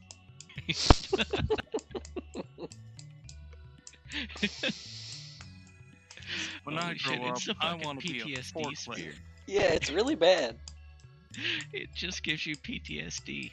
What does? So, for 24 hours after death, those slain by the spear can be heard in the mind of whomever is attuned to the spear. Just like Asmodeus' brother.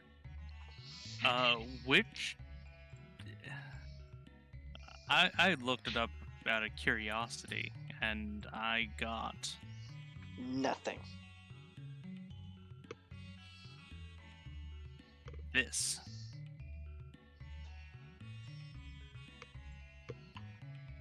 Final piece of the spear used to slay his brother. You can shatter it, and any creature within 100 feet must fort save or die. Sorry, will save or die. DC 30. And if you succeed, you're rendered deaf and insane. Hilarious. Yeah, well, this isn't that. It's Leslie's version.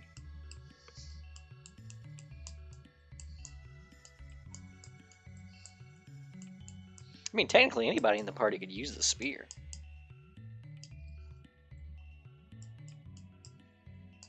If their Technically, alignment Any creature matched. could just get into break. the I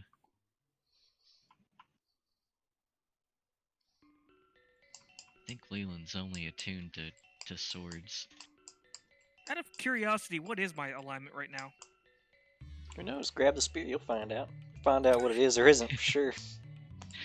You wanna have a hold down? I know I'm lawful. So, Leland can use any weapon, even large weapons. It's just he has weapon focus in greatswords. Yeah. Fucking Leland holds the spear. Spear's like, I don't know what to fucking do about this one. Well, Leland will probably I don't want to kill this good boy. He'll probably make the Is it a- save. I mean, there's a Fort five. save, There's a or- 5% chance he won't. He'll be fine. But he wasn't fine. Look, we only have to break it to get him back, or get Look. his soul back. All good things that have ever happened in this game have happened because someone convinced someone else to do something stupid. Like I you know convinced about Francis to make that first deal, and now look at you. And God convinced us to leave the village. someone convinced Leland to kill the captain? The captain convinced Leland to kill the captain. Yeah. He wasn't pointing fingers. The captain blame was like, Robbers. "Look at me, I'm a dick." Zeta convinced Galatraxis to stand down. What the fuck are you talking about? And then Dawn persuaded him to stand down. Stop living. I used my powers of persuasion to make Galatraxis stop living. Mechanical persuasion. Yeah, leverage is mechanical. It's mechanical force. Yeah. I convinced Arthur to give us all of his stuff. When you guys were just gonna let him have it. Fancy that, letting him have his stuff. Right. Now see here. We came here to To take all your defeat this stuff. fort and loot this properly. I swear to God, I didn't know this happened. I was talking to a caravan in Bannerlord, and I accidentally said, "Give me all your stuff." I was like, I don't actually want to rob these guys, so I hit the close button or whatever without taking anything, and a message pops up. It says, "Are you sure you want to leave loot behind?" It's like, you sure? There's some good loot here. Yeah, you came all this way. Uh, You told him you were gonna take it. So just here for the taking. no, I don't want to ruin somebody's business.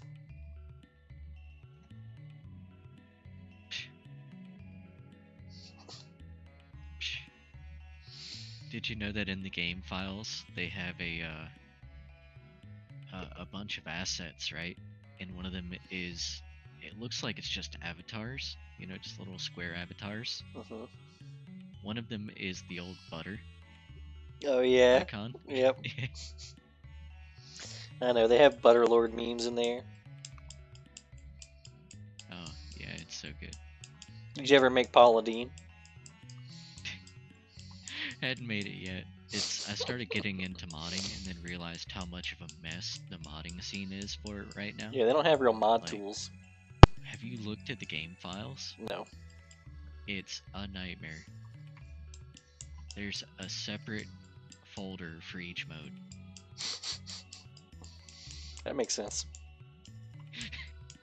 So they made multiple different games and bundled them all together. Essentially. And it's a Unity-like kind of construction. No one really knows. Like, you can tap into the API for modding, but no one knows what half the stuff does. Commands are just missing. Oh, so it's a custom Unity-like. God, I hate pseudo languages. Yeah, they obviously took Unity and customized it. Like, they got the pro version and rewrote a lot of the source. I have to work with something that has a quote C-like programming. See, like, is it the Holy See? Fuck. Okay. No. Everybody back?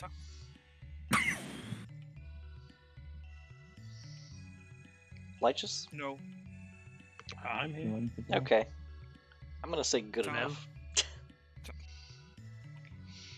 So, Donovan, you were gonna deadlift a handle. Yes, I was. How much does it weigh? It's gonna be about 3,000 pounds. Okay, I'm gonna have to rage for this shit, huh? Well, you can give a strength check and see what you can do.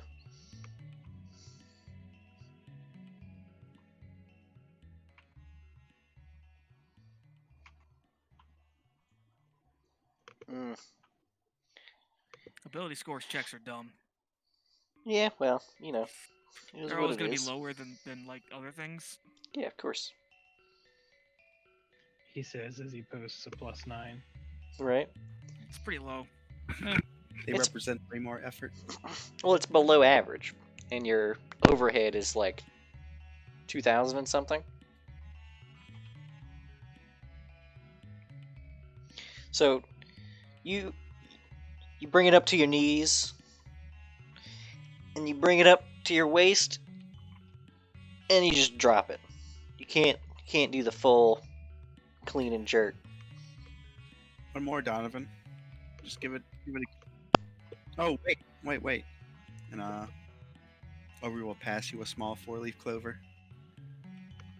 I want your damn magical help. Hold that like you do it. I don't need your damn magical help, Aubrey. Just put it in his hair. So, I'm gonna do it again. While you say this. well, you're gonna need a little bit of a refractory period if you're doing powerlifting. I'll go ahead and give it a shot. I don't have the size bonus. Yeah, refractory period. Fuck it. What's your total overhead, Leland? Without the muleback cords or size, 800. With the muleback Or- cords? Triples, so 2,400. Okay, so about the same as Donovan, actually. So let's see the strength check.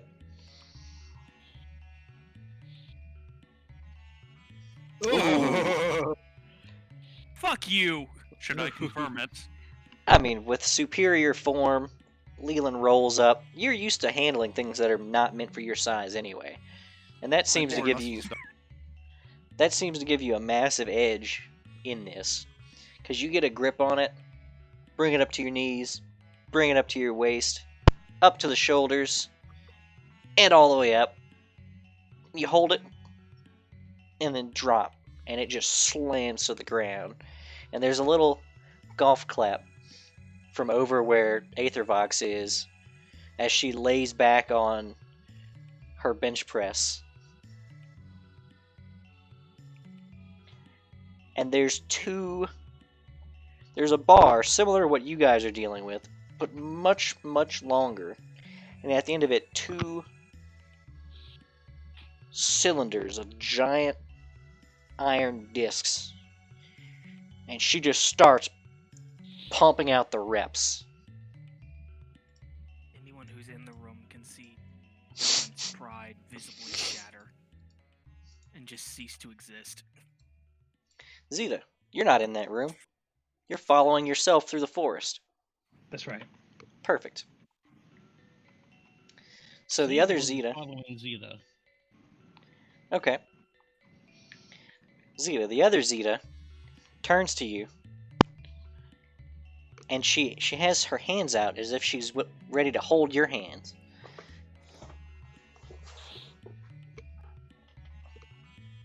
Oh, I'll extend my hands as well.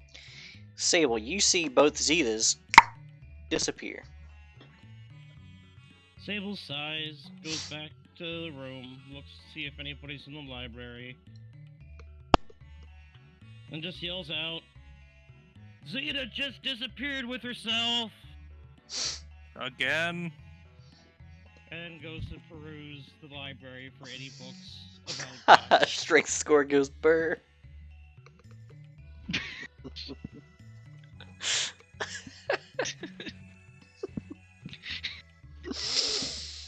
Oh. Zeta. You find yourself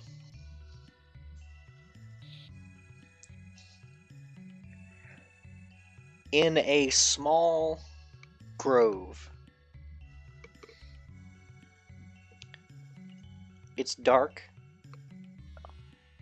and all of the flowers in this little area are bioluminescent. Oh hell yeah, this is so cool. The other you, the form shifts into that of a she looks almost a Siriani. She has long braided hair, but as you look at her, you see a male version of her, as well as an old version of her, and a young version of her. In fact, it's almost like you're looking at every version of this person that has ever, will ever, or could ever exist. That's a lot of people. And in unison, they speak to you and say, "We apologize for the deception.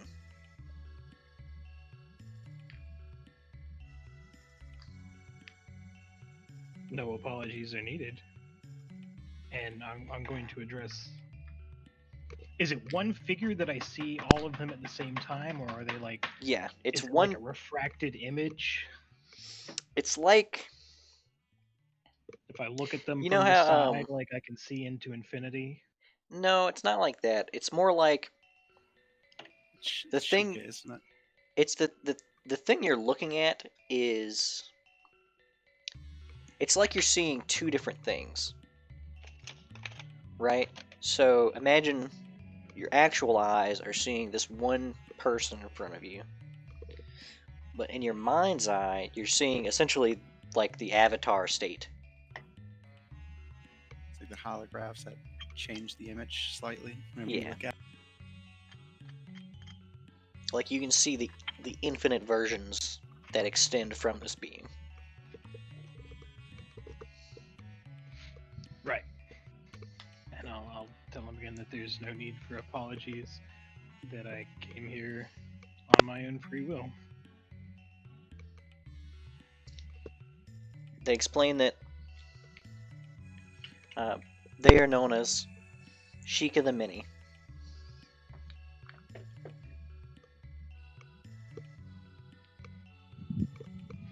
I am known as Zeta the One of many. Welcome, Zeta the One of Many.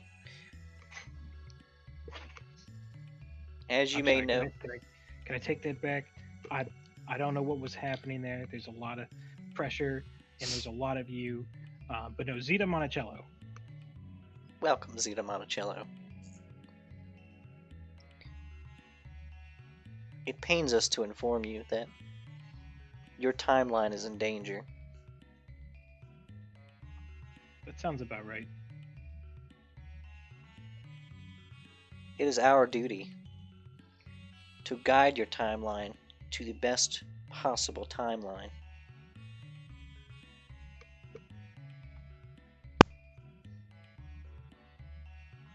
Well, that does sound a noble goal, and things do kind of suck right about now.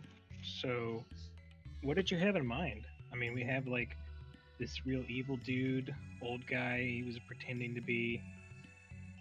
Well, there's an undead dragon, and there's an umbral dragon, and no, there's an undead, and there's an umbral dragon. The whole thing's a mess out there. It saddens me that these things were necessary for the best possible timeline. But you and yours play an integral role at this crossroads. For the best and the worst timelines stem from these moments.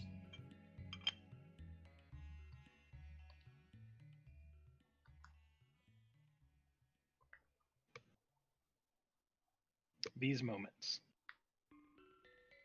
like us here turning over the book. Does something happen while we're visiting with this green dragon? Is it apocalyptic? They say, not necessarily.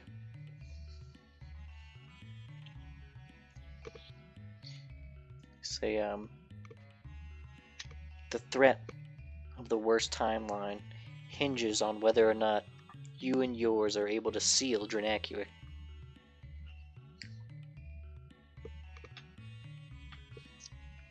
Oh.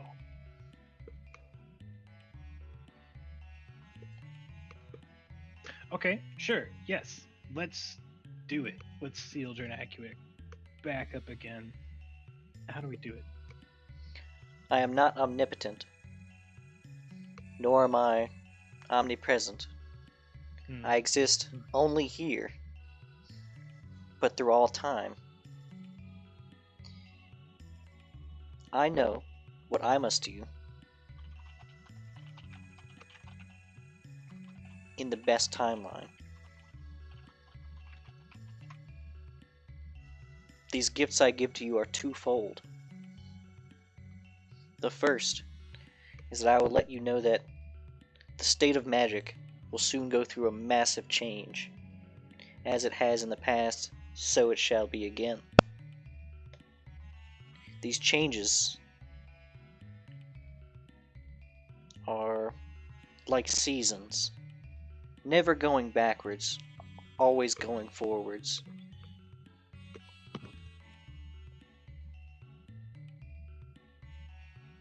Soon enough, all will adapt to the magical realities, but you will need to adapt first.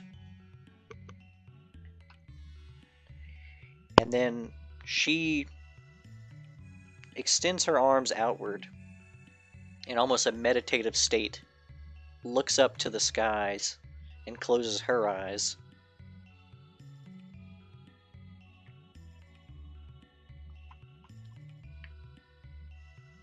I'll copy the gesture. As you copy, Copy. As you copy the. right, kills me. As you copy the gesture, you experience something that reveals some things you didn't think. It reveals bits of magic that you weren't aware of. So, for one thing, you realize through this experience almost immediately that one of your spells may be misnamed. Specifically, allies through time. Because you rapidly get filled with all the alternate versions of Zetas that have gone through their own timelines.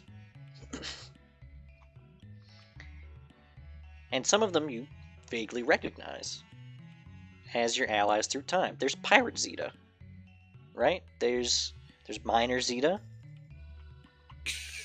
There's Major Zeta? Detective Zeta, She's got the black lung, Pa. right? But it makes sense because all the Zetas you always call in, quote unquote, through time, they're usually of similar age, but obviously they're not you. But they are you. The other thing is that you're essentially thrust forwards in time and steeped in a roiling magical energy. You've actually seen images of this at the very least under when you went through the chambers to follow the wizard. He had those windows on the wall, for lack of a better term, of roiling chaos. But you just know that this is a different time in that roiling chaos. And when you're seated back in your own body, you can feel that you are still connected to the magics of the roiling chaos in the future, and no longer connected to the magics of the roiling chaos in the present. It's like a conjugation of the spheres kind of thing. And Shaika says, the second of these gifts, and she plucks a flower and hands it to you. And as you take the flower from her grasp, the flower crystallizes into solid crystal. She says, "You must take this with you piece of me. I do not know what purpose it'll serve, but I know I must give it unto you.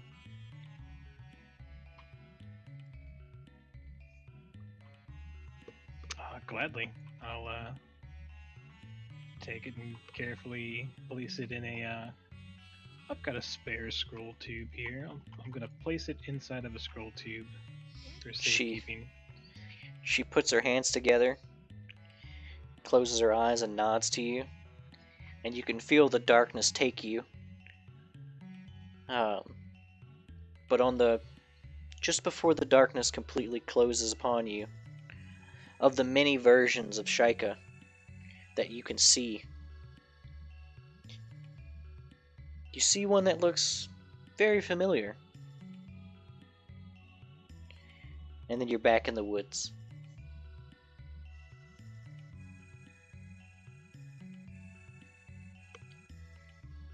Like, how familiar? It's either an ancestor of yours or an older version of you. Oh, okay, sure, cool. So I'll gingerly place the flower crystal scroll tube back into my handy haversack. When you get back, it's not in the scroll case.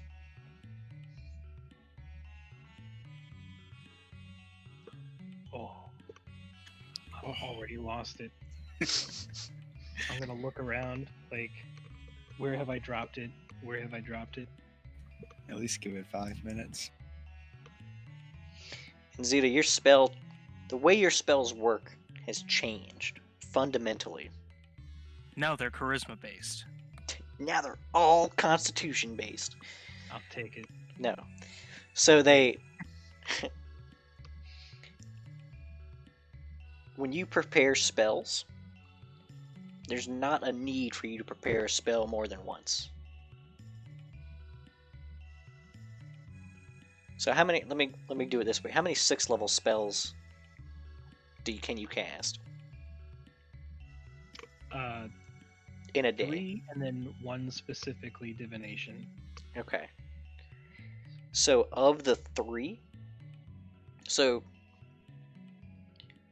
and how many 6th level spells do you know? Ooh, A lot. A lot? It's either a lot or 1. it looks like it's about 7. Okay. It might be So 8 or 9. the way that your spells work now, there's no need for you to prepare one spell more than once, because when you prepare your spells, you can cast any spell you have prepared, but you only have so many casts. So the 3 that you can cast of any, and one still has to be divination, but if you prepare more than 1 divination spell, it could be any of the divination spells.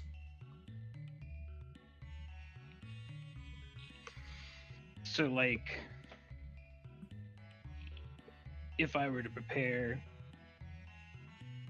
You prepare 3 different spells. I could drop those spells and cast another of the spell that I had already previously prepared. You don't drop the spell. You have X amount of spells that you can prepare a day, right? You slide those out amongst however many, spells you can do. So if you have 4 spells per day, of the 4 you've prepared, You can cast any one up to 4 times. Split your 4 any number of ways. Right. Oh, okay, yeah. You're spontaneous with what you prepare. Yeah. Yeah, you're spontaneous with what you prepare. That's a good. Pseudo-spontaneous. Yeah. You still have to pick which ones you want to prepare for the day, but there's no reason to prepare one more than once. Oh man, that frees up so many 1st level spells. That's the way 5th edition works, by the way. Oh, That's pretty neat. pretty terrific. So you basically just have 5th edition casting. I'll take it. Damn Zeta. I had concerns. I was like, oh no, is he gonna make me like a psychic now or something?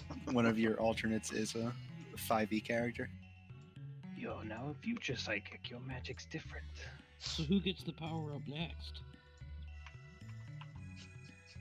Who indeed? My bet's on Aubrey. He just needs to go on another trip. Right? All Aubrey's got to do is open his thing, right? It's that It's always easy. an option. Hey, Snips, what you up to? Is that a I tentacle? already have a theory about the whole shard of divinity as related to.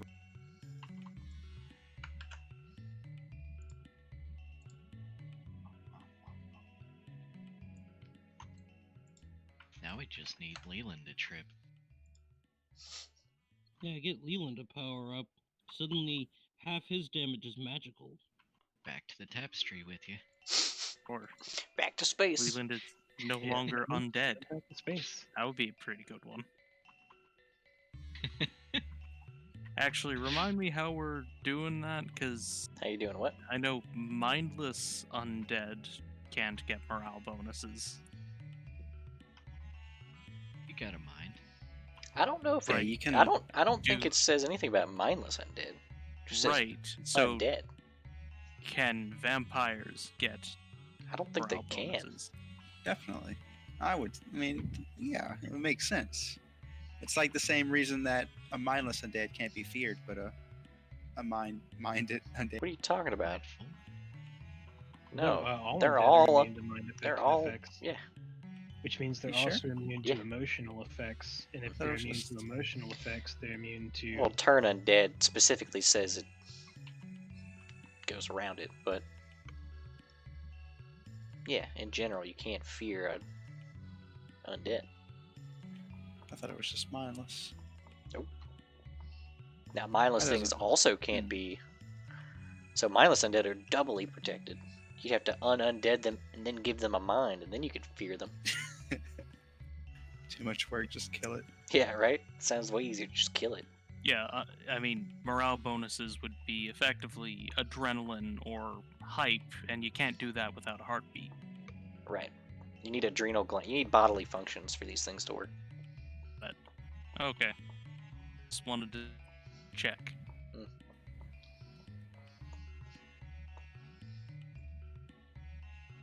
Hey, Aubrey. What's up? Called it. You can feel Snips opening that valve on his own. Oh, now you want to talk, huh? Getting bored at the beach. You gonna Sure, crank that? I'll entertain him. Okay.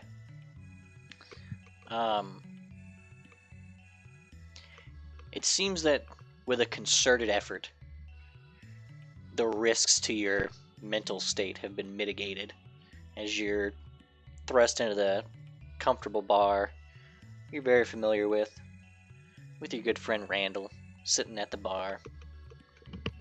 Friend, my good friend. Says, Aubrey, it's so nice to see you. Has been a little while, all things considered. Says, I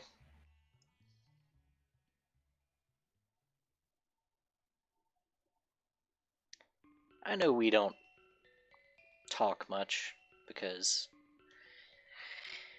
whenever we talk, there's a good chance that you will go insane. Oh yeah, it's not to say I don't try. Yeah. And I try not to drive you insane. We, it's a compromise. Of course. You have a shard of me to accompany you, and I can send some sort of messages through that envoy to you. And it seems as if I have received a message from the greater me. The greater you said. Well, I am but a shard of the whole me.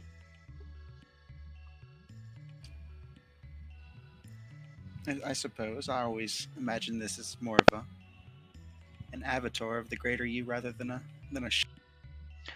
Oh no, maybe perhaps I was not clear. I am a shard. The whole me is imprisoned. I see. I know not by what, but I know this to be true. Though I thought communication with my greater self was not possible. And what is it that your greater self said to you? The words for it are lacking.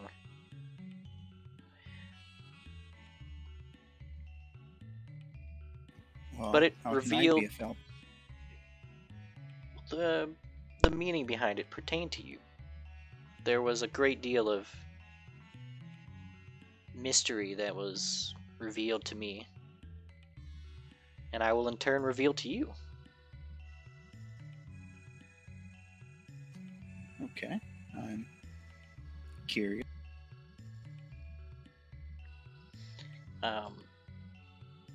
So normally in this bar, when you come here with Randall, Snips never comes with you. Yeah, I guess I never noticed that. But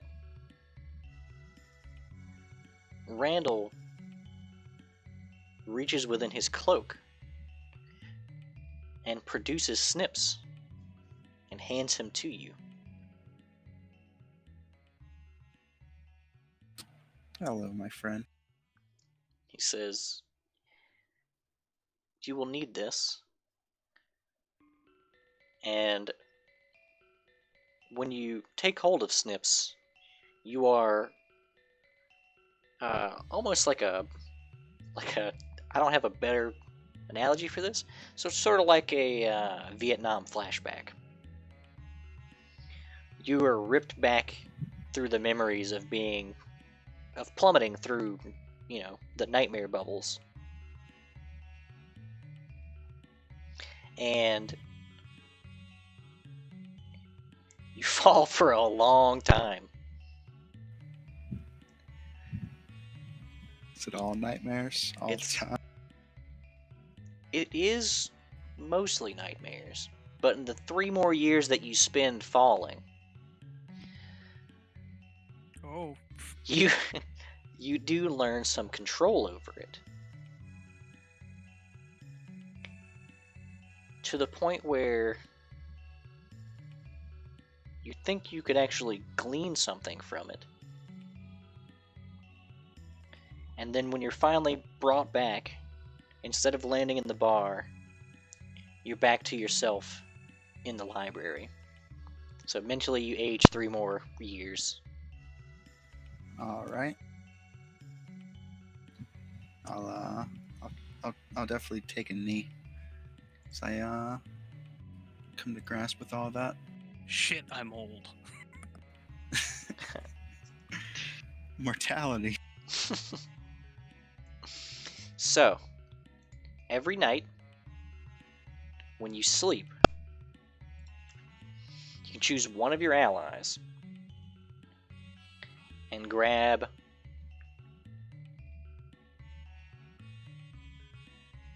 hold on.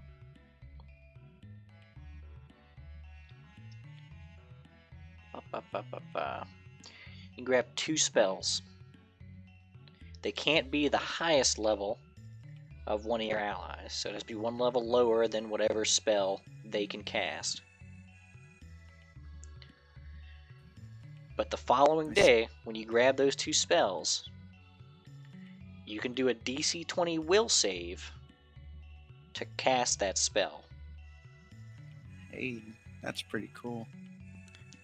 If you Do I have to fail the choose will, spells yes, you have in to the morning? choose. You have to choose which 2 spells you take from their list. And if you fail the will save, you're gonna take some wisdom damage, and you're gonna, fail to cast the spell. That's fair. The wisdom damage statted out or something It's like a that. D2. It's like equal to the. It's just a D2. Okay, cool. That can be fun. Mm-hmm. You can cast Bard. wizard spells. Yeah, I can. I think Zeta's highest are 6th level spells, right? No, I cast 7th level spells. Okay, so in theory, you could grab 2 6th level spells from Zeta. That could be very interesting. But if you want something from Killswitch, I think Killswitch only goes up to like 4. It goes I up to don't- 6. Well, I mean, how many does he have right now? Yeah, currently I'm wow. at 4th. Yeah, Do so you you can want to do cast Mad Monkeys? 3rd level spells. No from... idea. Shit, I'm out of greater teleports. Oh, no. Opri's got this. Or Heroic Fortune? No, I think he just wants to cast Mad Monkeys. So many monkeys. Can Income. you really blame him? Oh, and my intelligence goes up. I think all your mental stats go up by 1. Yeah, all of them. In fact, you're right.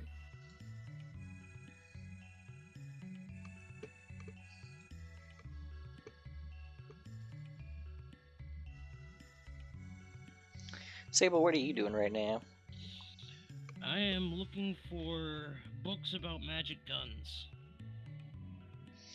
Okay, give me a perception check. You want to just give that to me? Let's see what you got.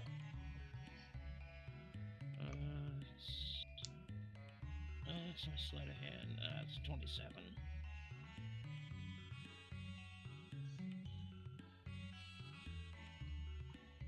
No, not 270. Jesus. Jesus Oh, Christ. had a bad roll. So you're perusing.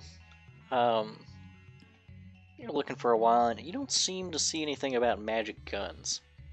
And you'd imagine that it's not really an interest of Aethervox, very, not a big one.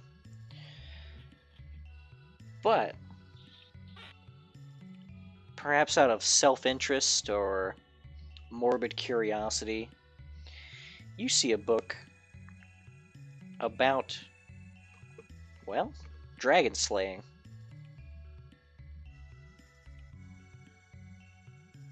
Yeah, I'll check it out. So you kind of flip through the book, and it goes over a series of different dragon slayers who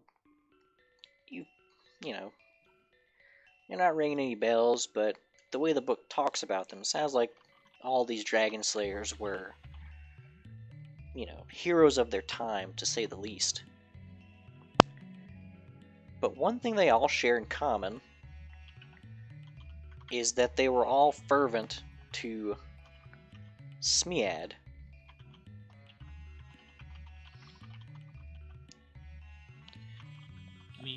Smead. Through context clues, you glean that Smead is an imperial lord. One of his titles is the Pitiless Dragon Slayer. So an obvious choice for those looking to get into the business of dragon slaying.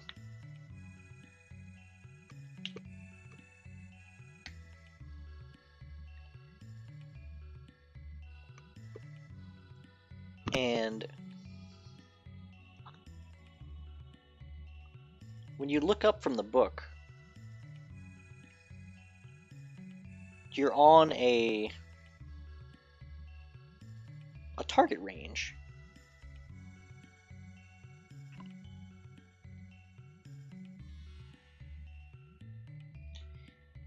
And there's all manner of different ranged weaponry.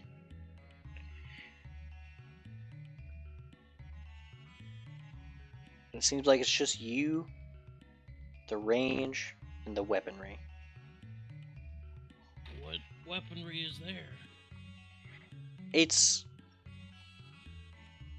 if I can pull from a piece of media, it's akin to the Matrix, where it's just a wall rack, basically, of all manner of ranged weaponry. Crossbows to longbows to step bows, heavy crossbows, hackbutts, double hackbutts, muskets, rifles, revolvers, pistols. Sable's gonna have a look at the rifles. Oh, there's rifles of all size categories, ranging up to gargantuan.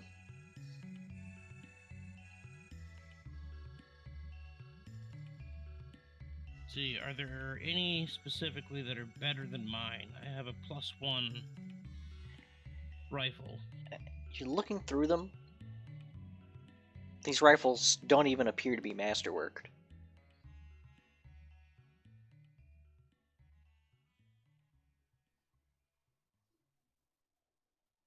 That in mind, Sable's just gonna go to the range and use her rifle.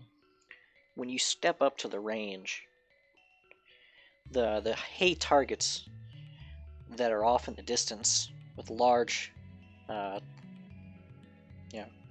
targets painted on them begin to shift and move. And it seems that there are 6 targets at varying ranges, all shifting about.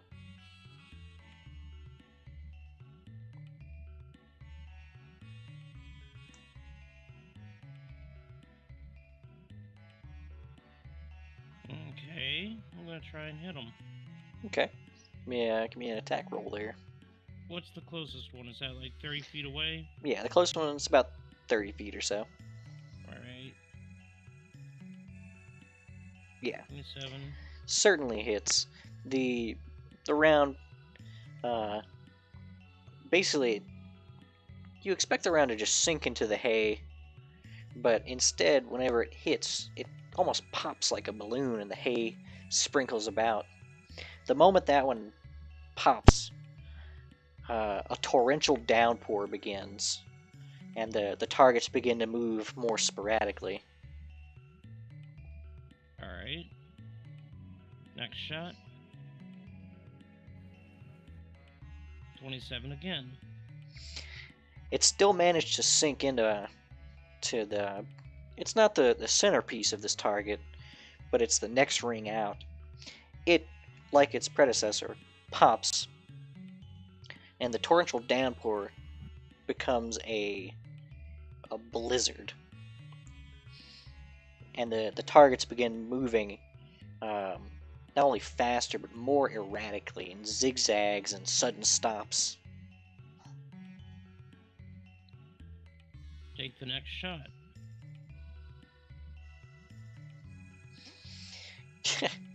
Okay. Yeah, 32 will pop the next one dead center.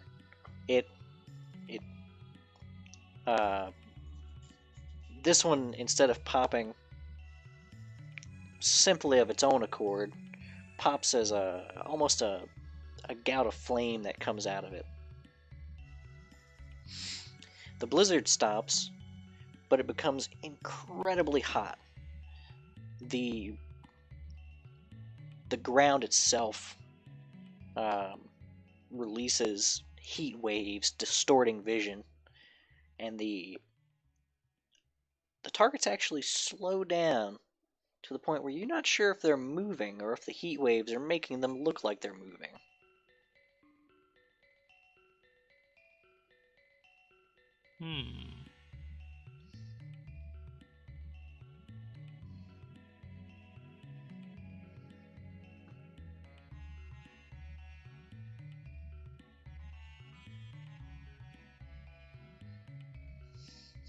Sable is struggling.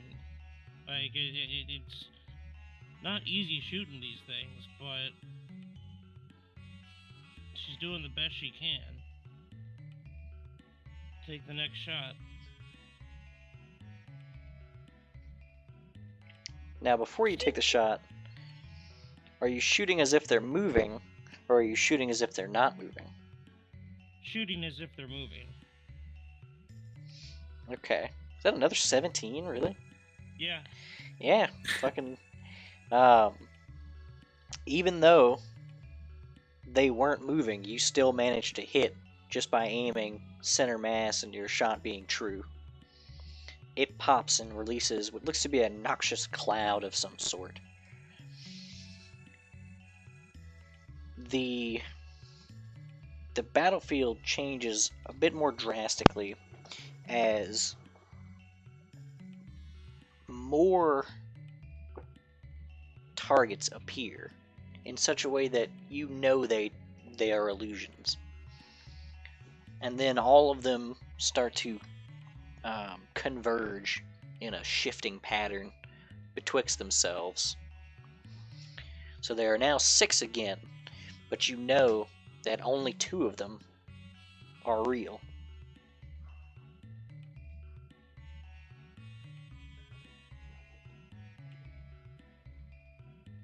Can I do a will save to disbelieve? Sure. Or, yeah, let's go with that. Okay, you think you've surmised which 2 are the real ones.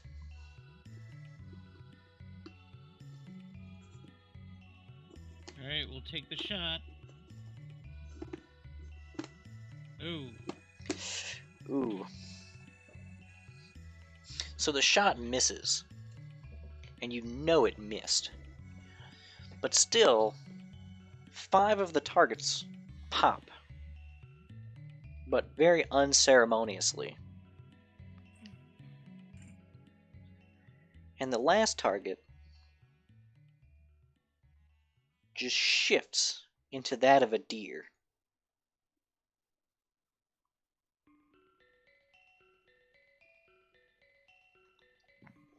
What's the deer look like?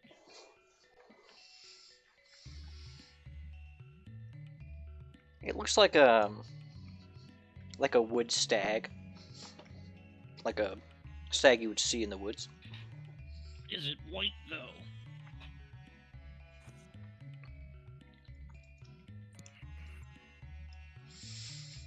It's definitely pale.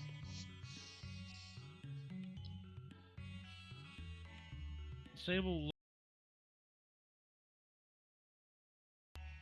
seems to have a hard time contemplating. Sorry, one more time, what? She seems to have a hard time contemplating on if she should take the shot.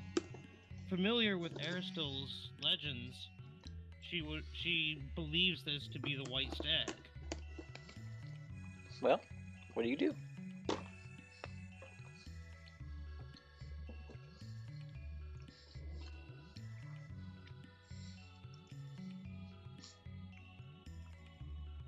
She's gonna take the shot, but she's gonna take such a beautiful shot, hoping to impress Aristotle.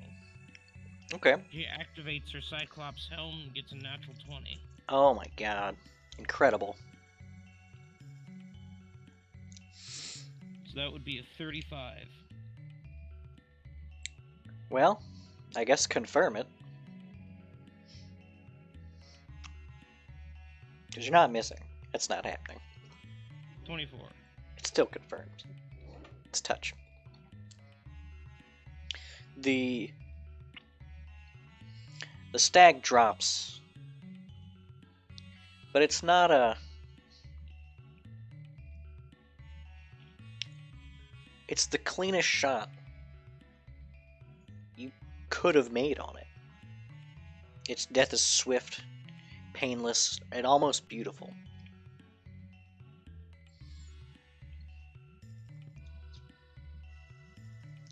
And when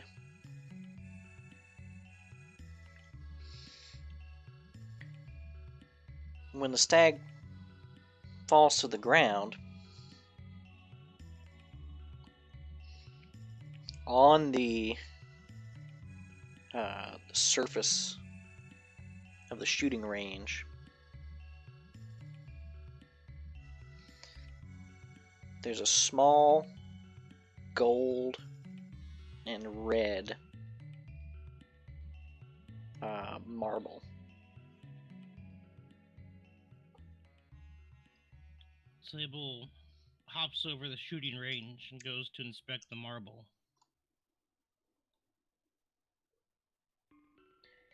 You take a good look at the marble,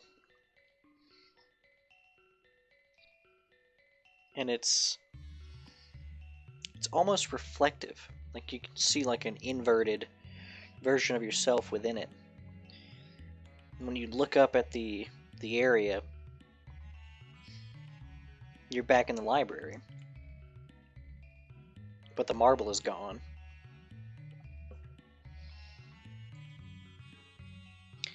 And you've gained a blessing of Smead. Smead. So you get two things. The first thing is that you gain favored enemy, as a ranger does, for dragons. And you also gain Paladin Smite. Both of these things are appropriate to your level, but only towards dragons. Both of those are super nice, though. Does the Paladin Smite work off my charisma or dexterity? It's going to work off of your wisdom. Oh, I'll take that. And it'd be noted that this Smite dragon cares not about alignment. Oof. You can kill all the dragons if you want. Oh, Ebony.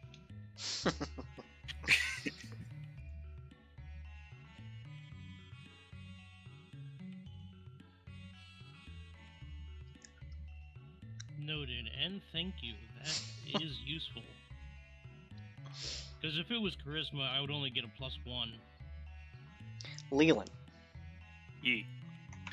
the clean and jerk you did. You brought it to your knees, brought it to your waist, you brought it to your shoulders, you brought it up, and you held it, then you blacked out. Done. In the moment you black out, when you wake, you hear a rhythmic Space. pounding almost, like metal on metal. Clink, clink, clank, clink, clink, clank.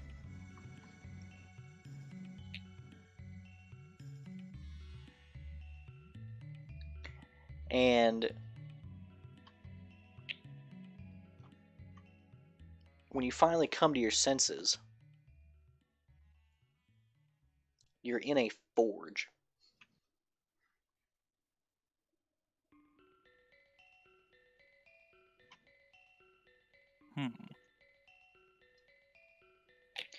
And just looking about this forge, it looks like the only thing this forge is made for is the creation of great swords.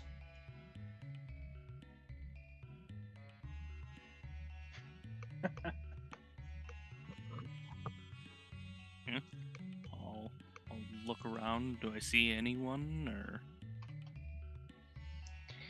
You don't see anyone, but you do see a single blacksmithing hammer.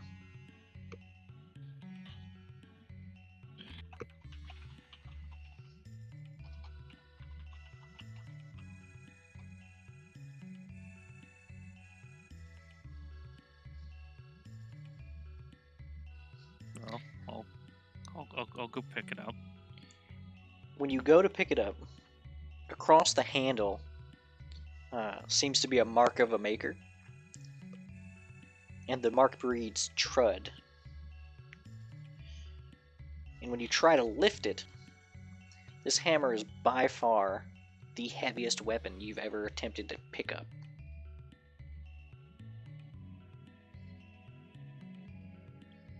But just holding it makes you think that you could make a greatsword.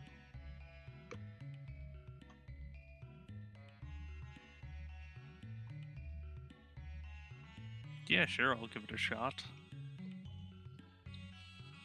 So you begin almost intuitively working your way through this place. And it's It's probably one of the most peaceful things Leland's ever done, because there's no one to talk to. So there's no reason for Leland to say anything stupid. Thank God. So you just sat there with your normal self, doing something that's task-oriented, and you're just doing it. You just have the one thing you have to do, and you're just doing it. But once you start doing it, you don't think you can stop until this is done. I need fortitude saves. I'm gonna go ahead and need a first fortitude save, as you are literally starting to work yourself to exhaustion. Okay. Gotcha. And this is using charisma, not con. Incredible. So the first 24 hours goes by, and you find that the metals here are almost impossible to heat with these forges. The forges have no lack of heat. The hammer strikes, even on red hot metal, make almost no change.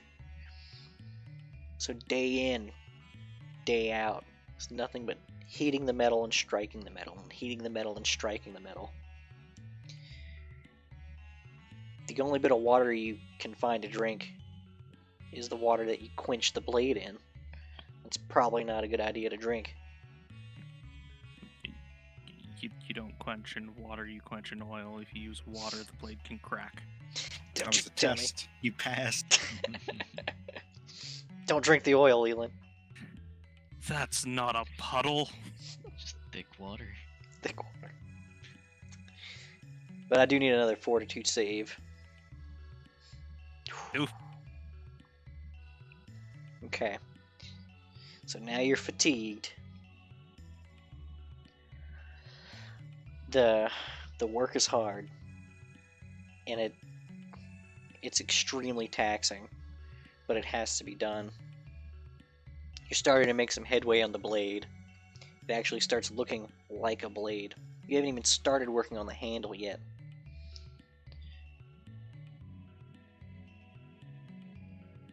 You just know that you can do this. It's just going to take time, effort, and you hope that you can make it through this, because the thought of stopping seems antithetical to what you feel right now. So I need another fort save. There it is. You press on through the third day of straight smithing. The blade's finally taken the form of a blade. Now you have to start on the handle. The blade still has a long way to go. It's going to need sharpening, but that can happen after everything else is done. You find yourself the appropriate handle for a nice two-handed sword, and you start the work on it. I need another fortitude save.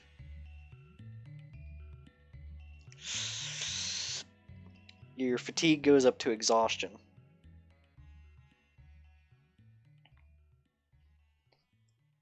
It's increasingly hot in this place.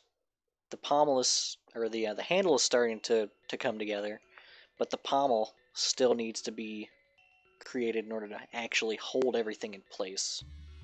So I need one more fort save.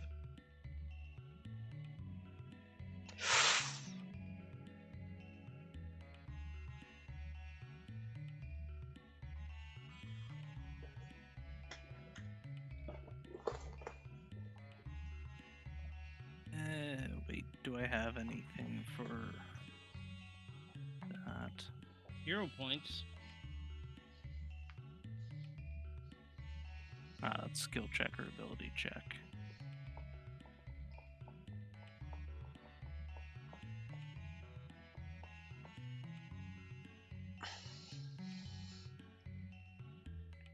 You have anything? Other than a hero point, I'm just double checking.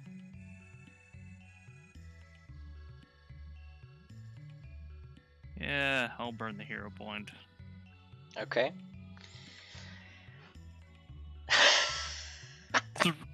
Three? Really? No, Not right. no. Try that again. I don't trust that. That's a roll It's a 20 3 thing. again. There we go.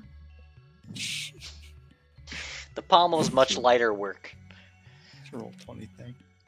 That's a roll 23. That's 2 3s in a row. I don't believe that. The pommel is much lighter work, and when you finish the pommel, you're able to get the sword not in a perfect state, but in a complete state. And it feels right. It feels weighted properly. You can finally relax, regain some stamina, and then you collapse. Donovan, when you see Leland drop this big handle essentially from his deadlift, he kind of stumbles forward and catches himself. As Leland, you come to consciousness from the deadlift. And you have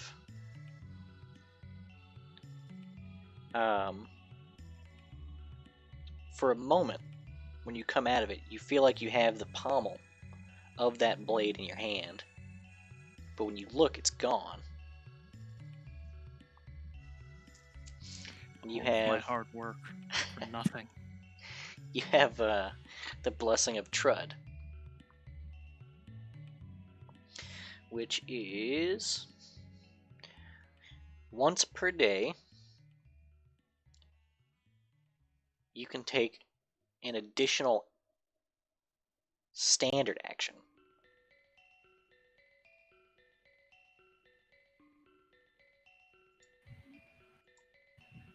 So that's a second vital strike.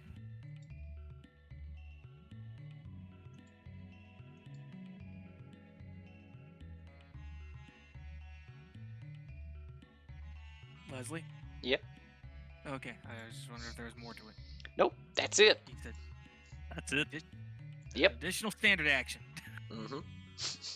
Once per day? Mm-hmm. Now that's a lot of daily hero damage. point. Hey, 2 vital strikes in a row. That ought to hurt. That's what I was saying. That's a lot of damage. Yeah, that's Yeah, second. that plus quick runner means I get an entire extra turn Right. for the cost of a swift action. Yeah, he can go vital strike 2 different people across the room. Fuck. As once per day, that's pretty good, actually. Holy shit, that's nuts. But basically, from the amount that you've overexerted yourself, you've learned to keep a reservoir of stamina to burn.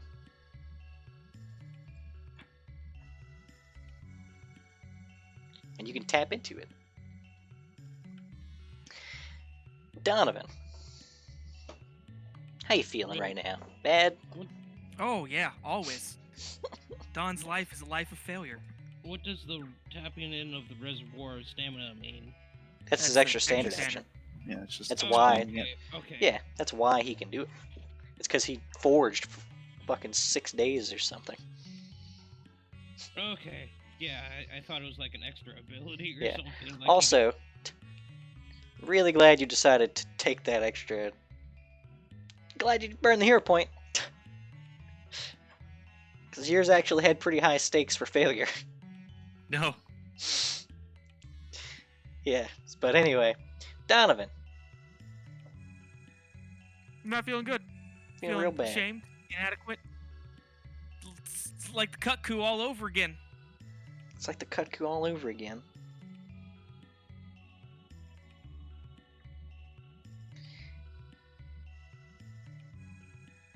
So, what's going through Don's head right now? What you thinking about? What's he thinking about? I mean, Mhm. What- in the moment or in Yeah, general? Like, Right now. Right in this moment.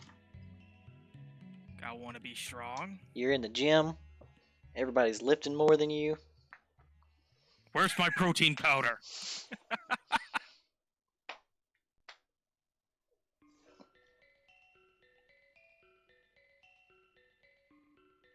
Mostly that, like, you know, he wishes that all of his accomplishments didn't have to come from the help of someone else. Donovan, you feel just a twinge of comfort. And it feels like it's coming from something on your personage.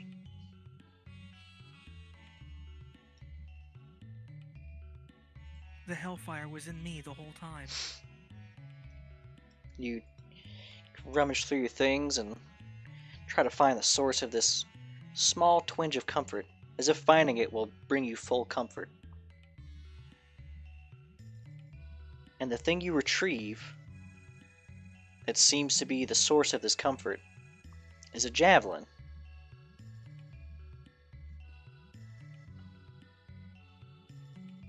It's your skirmish javelin. Leland has that, though. Oh no, it's coming from Leland's personage. Leland's passed out on the ground. Quick, Yeah. steal his javelin. Just steal his I javelin. will. Yeah. Leland's javelin. It's your javelin. they're- Leland just has it. Filled with an It's his fault he overwhelming passed out. curiosity, and you know, I have to see what the fuck is going on. So yeah, I rummage through Leland's shit and I grab my javelin. When you grab the javelin, And my armor gets heavy because I'm not lawful anymore. it's like you're. It's like you're. It's almost like an out of body experience as your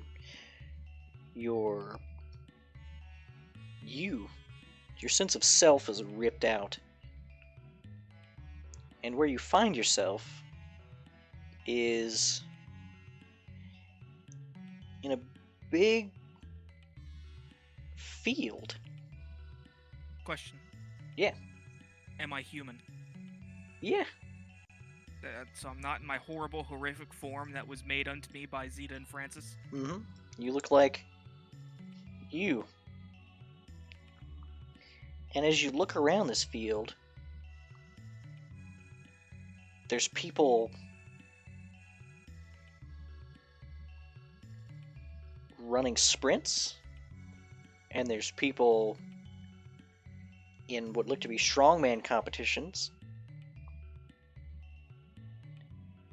And as you survey the area, there's stands for everyone to sit in and look on. Your view pans over, and you see a rather large, completely hairless, bronze skin Adonis of a man in nothing but what looked to be boxing shorts and like leather straps for shoes. Boxing shorts. A banana Terrific. hammock.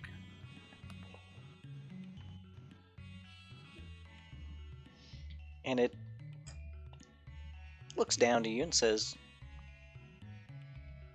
Donovan Rabs, you son of a bitch. How the hell are you? And it extends a hand. Don will warily accept. And he grabs your hand. It's basically... Let me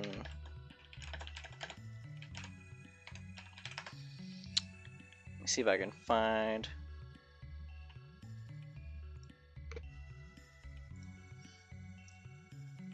There you go. He does this. The grass flutters with the impact of the grasp. Yeah, when the grass makes contact, it's like a pulse.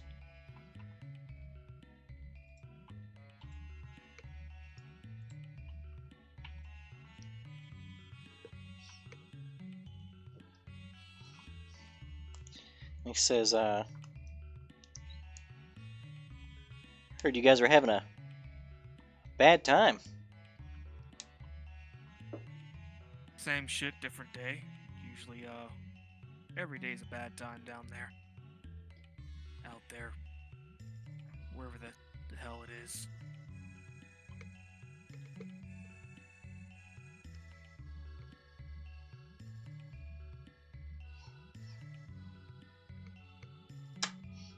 Well, I want to make a difference and do my part, and I think you do too.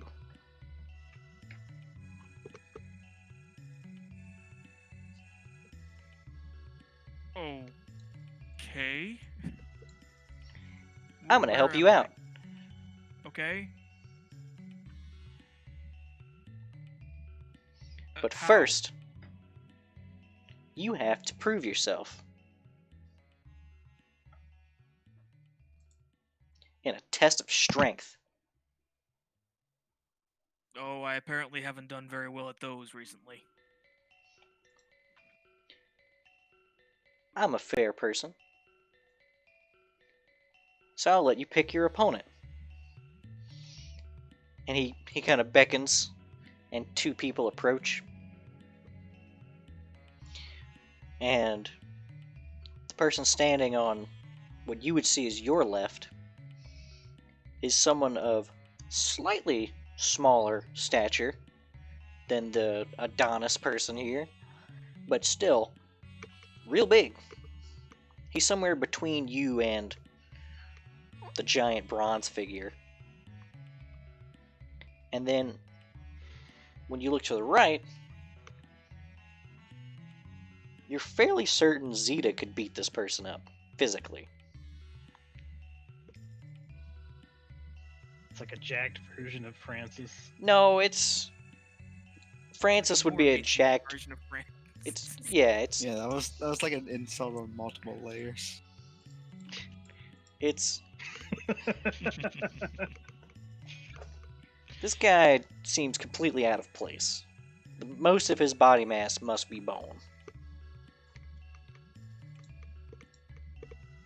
Don's gonna look at his choices. He's gonna scratch his head and say, "What about you?" He kind of looks to both the other contenders. He points at himself. Me? Yeah.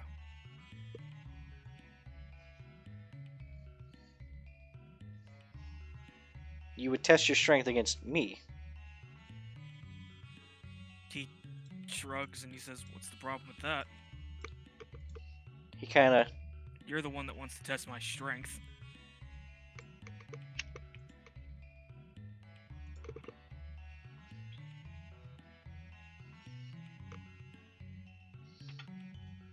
I like it. Follow me then. And he leads you over, and there's two bars on the ground. He says, this one's easy. We both just lift our bars, and whoever lifts the most wins. Alright, sounds easy enough. You can go first. Do I have access to my rage? Yeah. I don't have access to my size, though. No. So I lost 4 strength? Or 2? Is it 2? Two strength. It's 2 Strength? strength, and your size modifier changes how much you can lift also. Oof. So just change that L into an M, and that'll update it.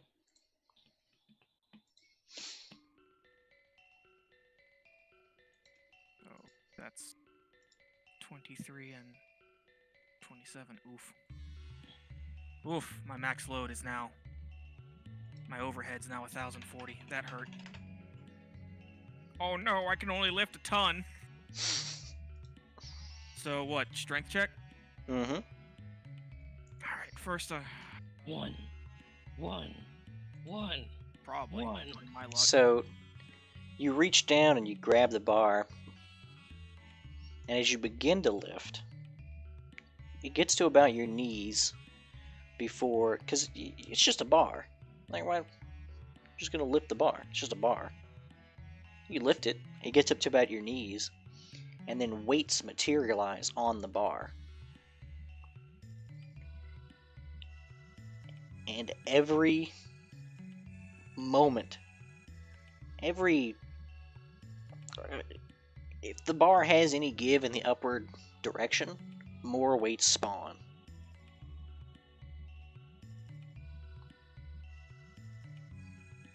The harder it gets, the angrier Don gets. Yeah, I am gonna rage this one after all. So with the +4 strength, what's your total overhead before you roll the strength? Before you roll the strength check, I should say. Basically, strength check's going to help to see where your max is coming in. My total overhead during rage is 1,040. Okay. So then give me the strength check, and we'll see how that modifies it. 26. So you probably put up about 2,000 pounds. In just a fit of rage, it goes up the full clean and jerk, and then you throw it down. You expect this loud crash, but by the time it hits the ground, it's just a pole.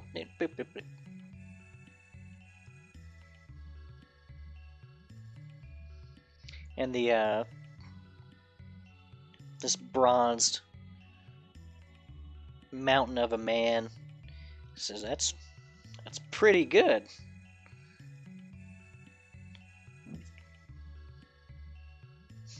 You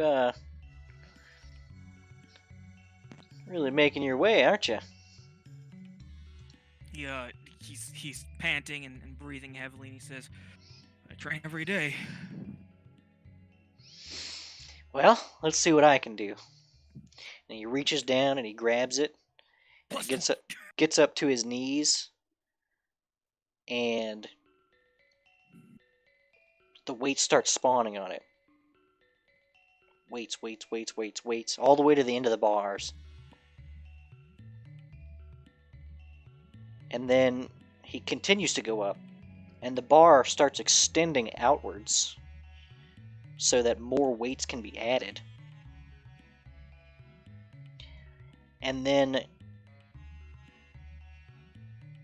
by the time it gets to his waist, golden chains come up from the ground, wrap around the bar, and begin to pull in the other direction until he gets up to his shoulders and he shatters the gold chains and then drops the weights as the bar just clatters to the ground with no weights on it.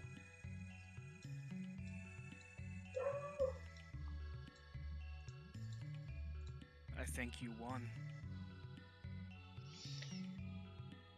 He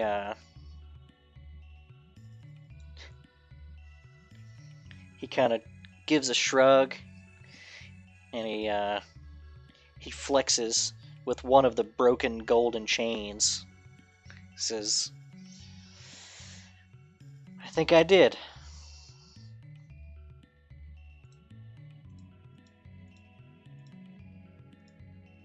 And then it all clicks.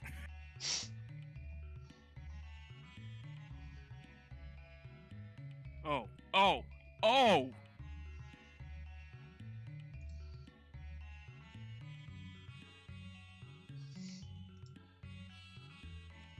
I have been very presumptuous, haven't I?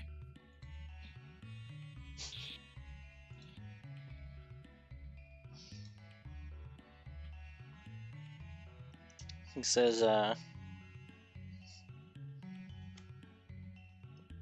presumptuous about what? To think that I could even entertain you in a challenge of strength. He Much less compete. He lets out a hearty laugh and says, "You can always compete."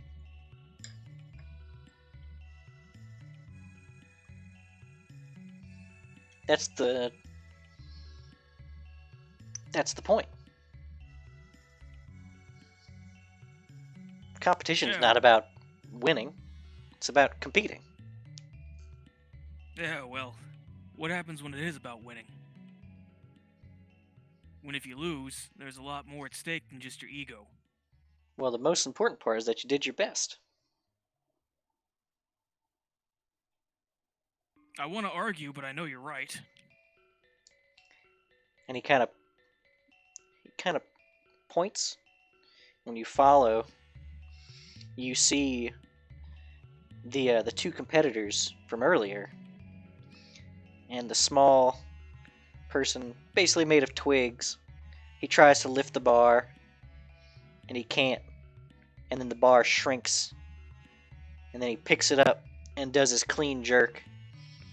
And the larger of the two competitors is there to spot him.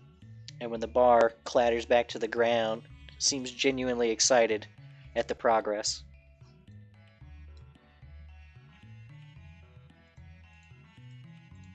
He says, "That's what it's all about. It's not about being better than someone else. It's about being better than you were yesterday."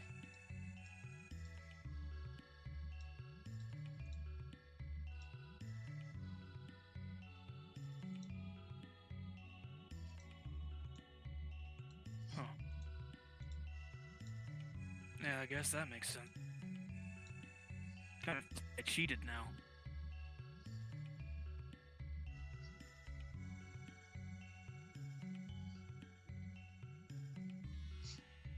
Hell, it feels like I've always cheated in everything. The whole Moloch thing, the permanency on the large person, the armor grafted to me, the wings and all that. I didn't earn any of that.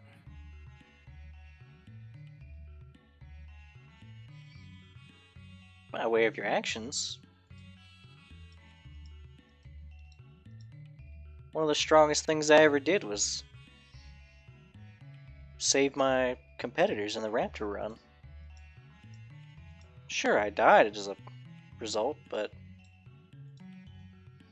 that's not what's important. The important part is that I did what was right.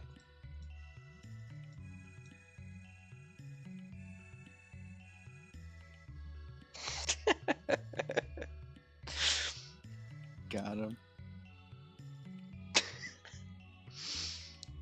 He says, I like to make it a point to remind people that I died.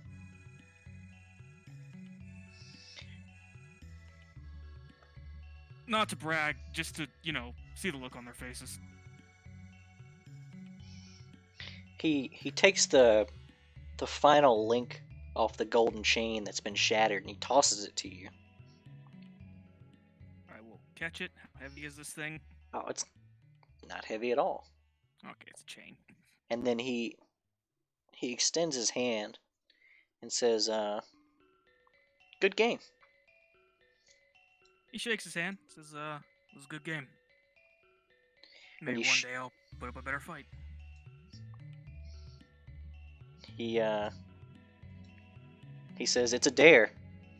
And then when he says that, there's a general sense of jovialness that overcomes the entire area. Everyone seems happier when he says it. And then you find yourself taking the javelin out of Leland's possession. The piece of gold chain gone. And you have Kurgis's blessing.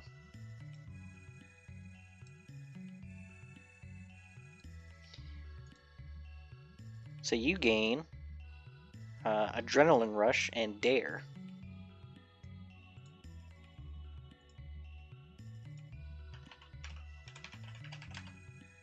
What do those do?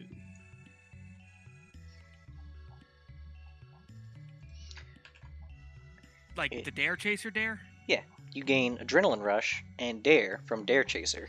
I'm a Dare Chaser is what you're saying. Yeah, pretty much, because you have adrenaline rush and dare. But what You know, do those do? well, adrenaline rush, 4 plus your Constitution modifier times a day, for 4 plus your Constitution amount of rounds per day, you can temporarily increase your... No.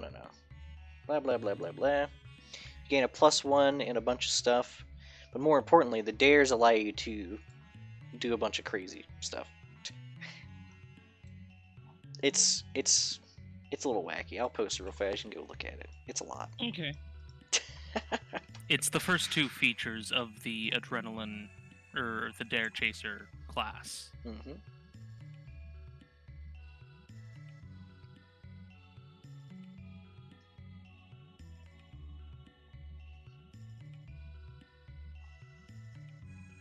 Once I declare, I pretty much get to. It's like a but like. Yep. I can be So like, you can- I'm gonna scale that mountain in 30 seconds. Yep. And then I get to add 1d6 to all my rolls to scale that mountain. So here's the fun part. Normally, if you dare yourself to do something, you don't have to audibly say it. But if you're raging, you have to audibly say it. You have to scream it to the heavens. Yep. Yep. In which case, every time I scream, I'm gonna kick your ass while in rage. Yep. You add a d6 It is to now any... a promise. Yeah, because once you made your dare, if you're doing something to fulfill that dare, you add a d6 to any attack roll, saving throw, or skill check that helps you fulfill that thing. And if the result of the d6 is a natural 6, you can roll another one. And you can keep doing that to a number of times equal to your Constitution modifier. Orc's Fury. Yep. Also, if the check wouldn't have succeeded were it not for the dare, you can get a bunch of different benefits. So one of them is you gain temporary hit points. One of them is that you immediately regain 1d2 rounds of adrenaline rush. The other one is that you don't become fatigued if you end your adrenaline rush. So basically end your rage and everything and not be fatigued at the end of it. So this is just level 1 adrenaline rush and dare? Yeah. Okay. Oh, so it doesn't level up?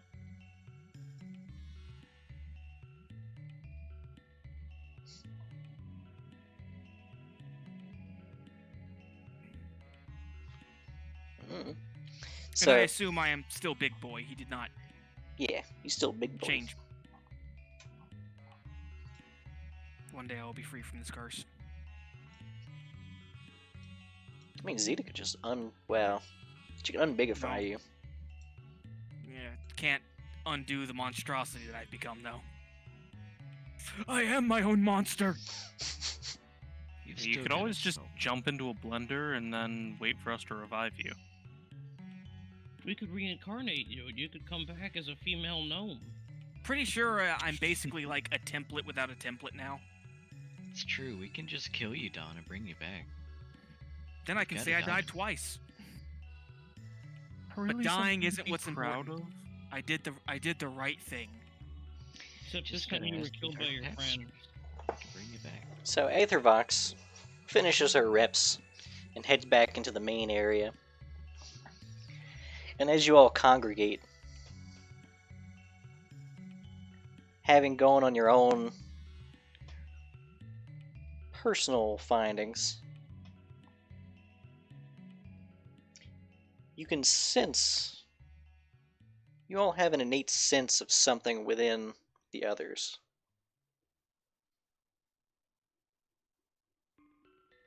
This means the most to Killswitch. Because Killswitch knows exactly what these things are.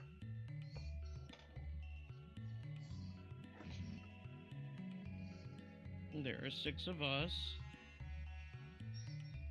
Can't stick my hands through your chest, but I'm pretty sure it's there. So we all gotta sing Kumbaya and hold hands, and Dranakiuk will die.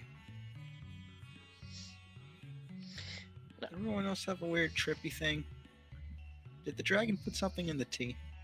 Pretty sure I just talked to Kurgis. It's that I green believe- dragon tea. I just shot Aristil with the best, most beautiful shot I have ever done. I stared into nightmares for a year.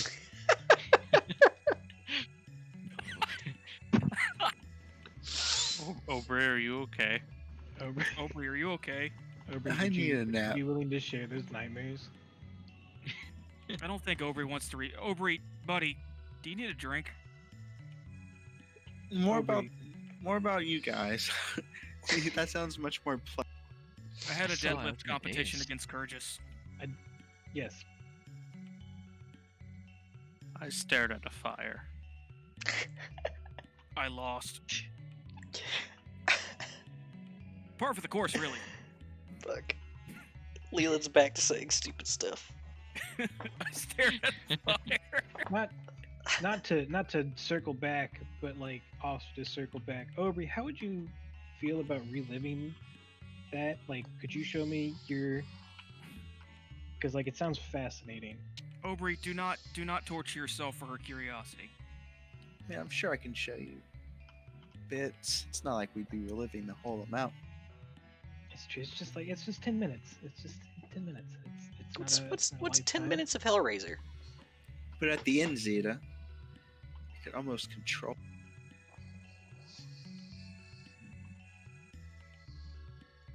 I, Zeta, I met Here's myself in the the veil. woods. yeah, I saw that. How'd that go? Oh, she was chill. Aethervox Sound kind of butts in and says, "Don't follow sprites in the woods." It's Zeta. She's gonna do exactly the opposite of what you tell her at all times. Exactly. The veil here between the first world and the prime material is thin. It's true. It's true. All the more reason to be adventurous.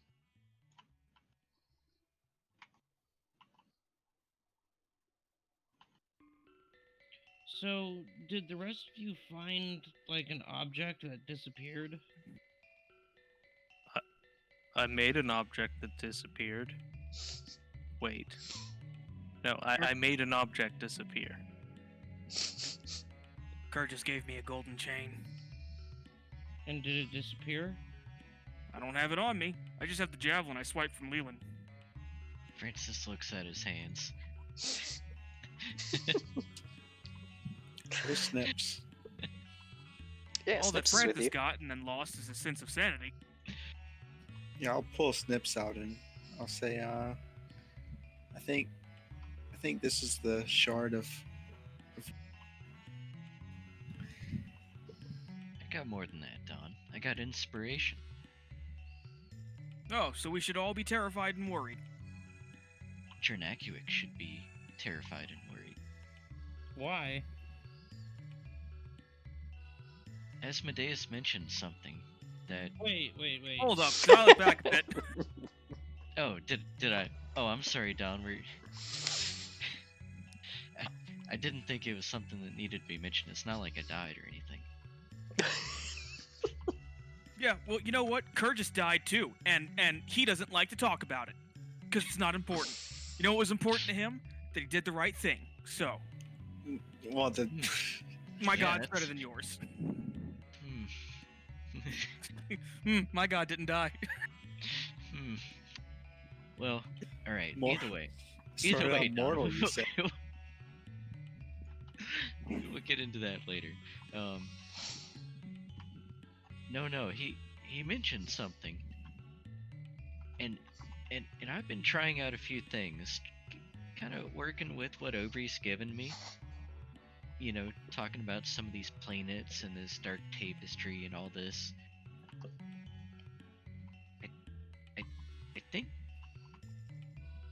we can just capture Chernakuik. Like, we can force the space around him to close. How?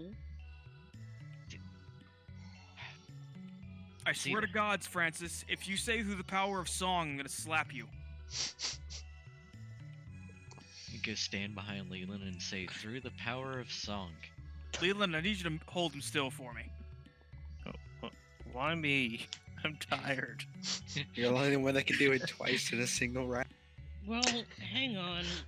When has Francis ever actually lied about the power of song? Never, Often. unfortunately. He really is the greatest, most prolific musician of our time. How I does hate the to say it, power- but you're right.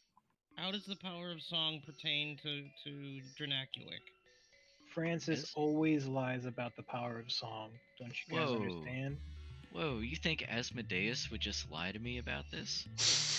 Cause you undersell it, buddy. Don's gonna look up at Ethervox and just shrug and say, "This is a normal day for us." Think someone would do that? Take you to So- a plane Just and lie? You met Asmodeus, and he told you that you could capture Drenacuic through the power of song. He strongly hinted at it. Did he hint at anything else being involved? See that here, just tap into my mind real quick so you can and replay it for Gonna- the crowd. I'm gonna mind link with Francis so he can try to brain blast all over me. Ew, take that to the bedroom. Got a blast. When you try to look into Killswitch's memories,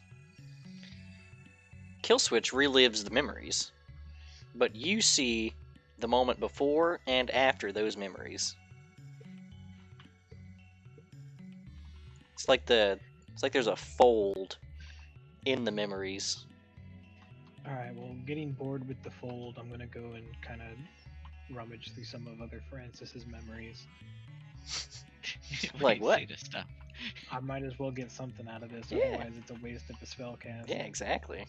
What was he doing all those months ago? You know, Yeah. when he was just disappearing every night.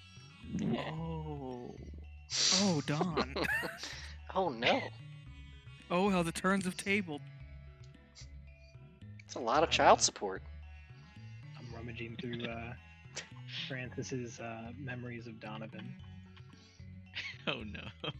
You can make a will save if you want to. No, it's okay. I'll let you see the abuse. The abuse?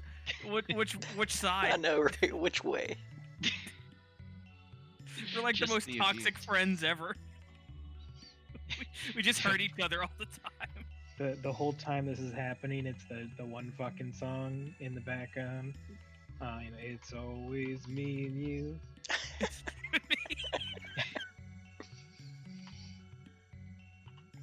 Oh no.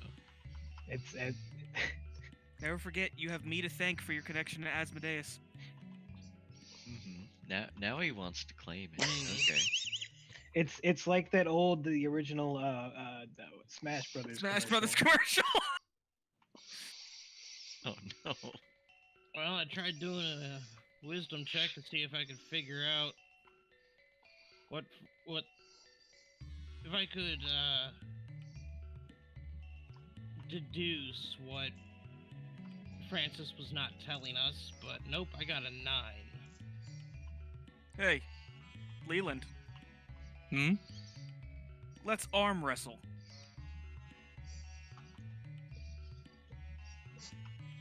Okay. Now, hang on, Donovan. That's not a great idea. That never ends well. No, it'll be fine. I've Look. got this. I know Sit there real you've got a weird. lot to prove, and that Leland's a corn-fed musclehead, but like, Don's already sitting down on the table and he puts his arm up ready for Leland. I'll meet him there. Hey, Leland, I'm gonna beat you this time. Okay. look, Donovan. They only grow these boys in Nebraska. All right. So, What the hell's in What's Nebraska? right. I guess let's get opposing strength checks. Yeah, what planet is Nebraska? Ugh. Oh, I'm wait. still brain sore from swinging a hammer for 5 days.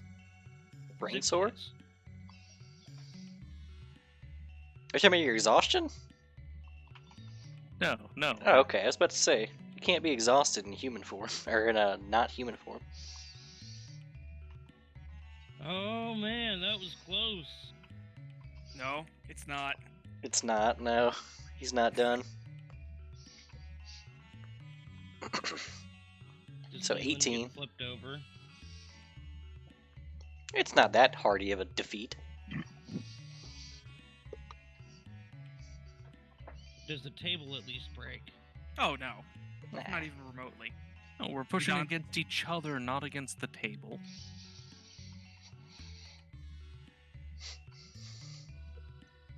Yes. I did. I've reclaimed my pride. Got him. Don The will look entire over it. time, Leland is forging a sword in his head. Right. And It's like you a- did it in the most Kyrgyzstian way possible. It's like a wave pool. You've been in the wave pool for so long. Now that you're not in the wave pool, you kind of still feel like you're in the wave pool. Trying to get my land legs back, or Yeah. He's like, I know I'm not like making a great sword right now, but I really feel like I am. Now the question is, do we get a level? No. Do you want a level? Maybe. it's I'll the take a level. question. Are you offering? Do we get a mythic level? No. You don't want these levels. You don't want these mythic You levels. don't. You don't want any of this. You don't want no Dawn part of would this. notice during the want none arm of this level. wrestling that Leland was kind of pushing up and down instead of to the side. After Don shakes his hand and congratulates him for a good match, he asks him, "Leland, buddy, are you okay?" I'm not an anvil, buddy.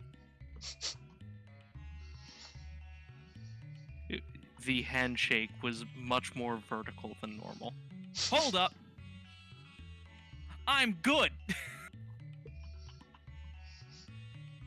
Yes. Yes, you I'm are. lawful good. I have found my alignment. Yes, yes, you are. Good job. Clap, Yay. clap, clap, clap, clap, clap, clap. Look, I was wondering about that the whole time. Okay, I was evil for a while. It sucked. Well, I'm not about that evil life. I'm not Francis. Okay. So did we get a level? You guys want a level? I mean, if you're offering a level, Can't turn it down. Difficult to- You actually can. We No, can. you don't understand. It's been offered. would also accept a mythic level. No. Would also no. That will end the campaign. Why do you want to kill the campaign? Campaign's dead. Dead.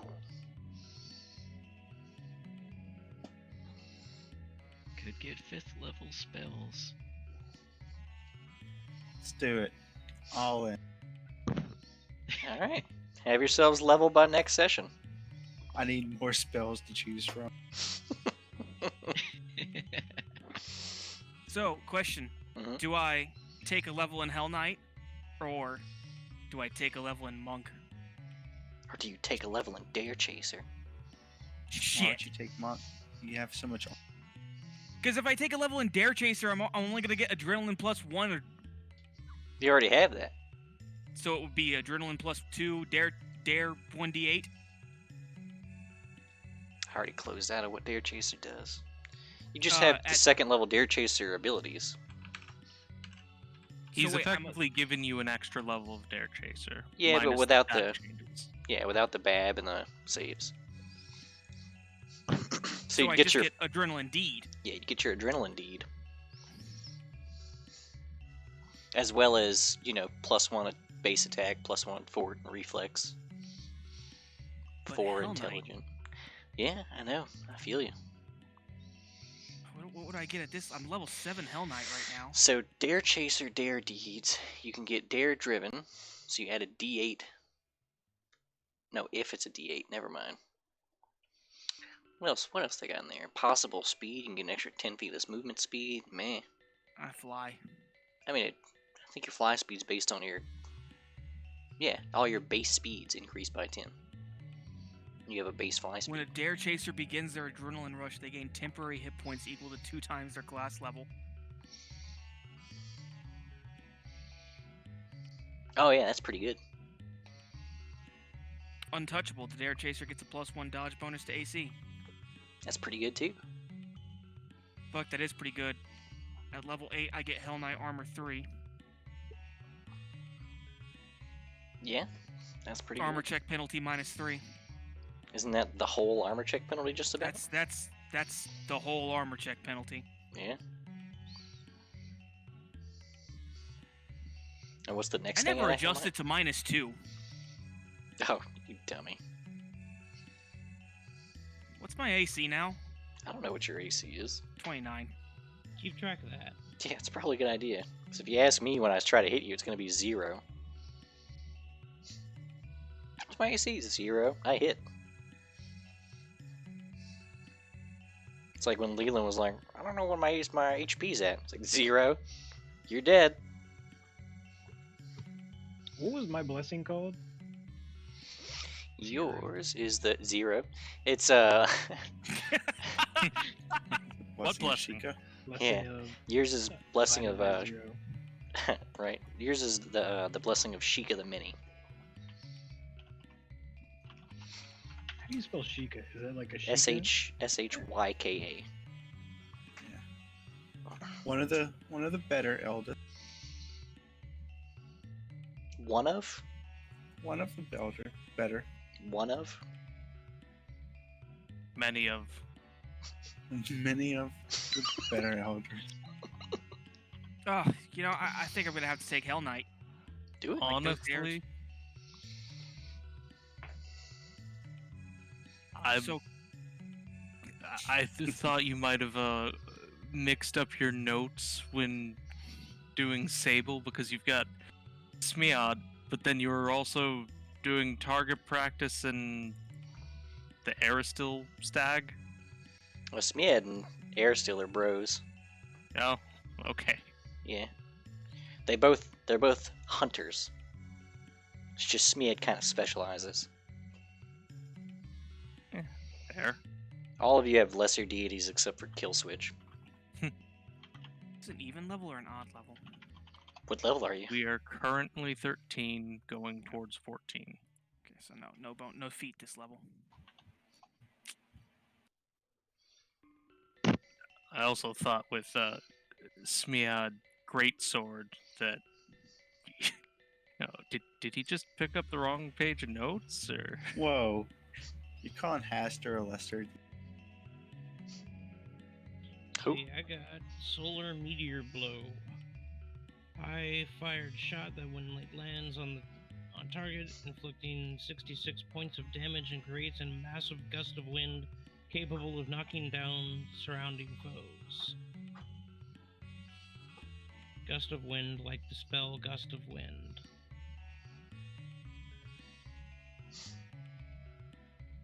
It was a tough call for Smead. It was almost a Leland thing, but it's too good for Sable. Yeah, it really is. Like, just the smite alone is incredible. I But thought you were gonna give her the ability to pick which element she was gonna use. yeah, but then I'd have to go find some chaotic deity,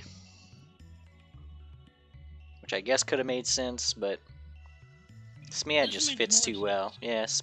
Yeah, he's one of the deities who would care a lot about this problem. I had to find deities who cared.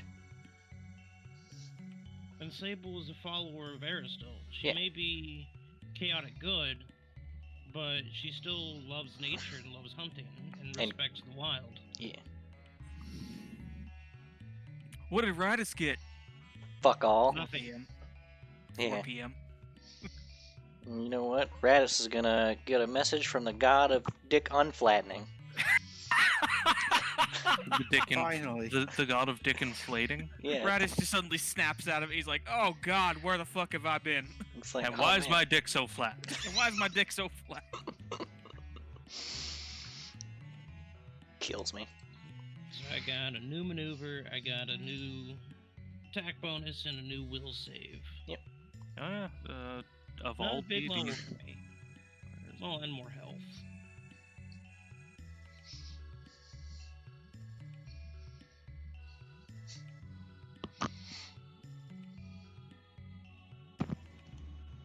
Yeah, I got another point in will.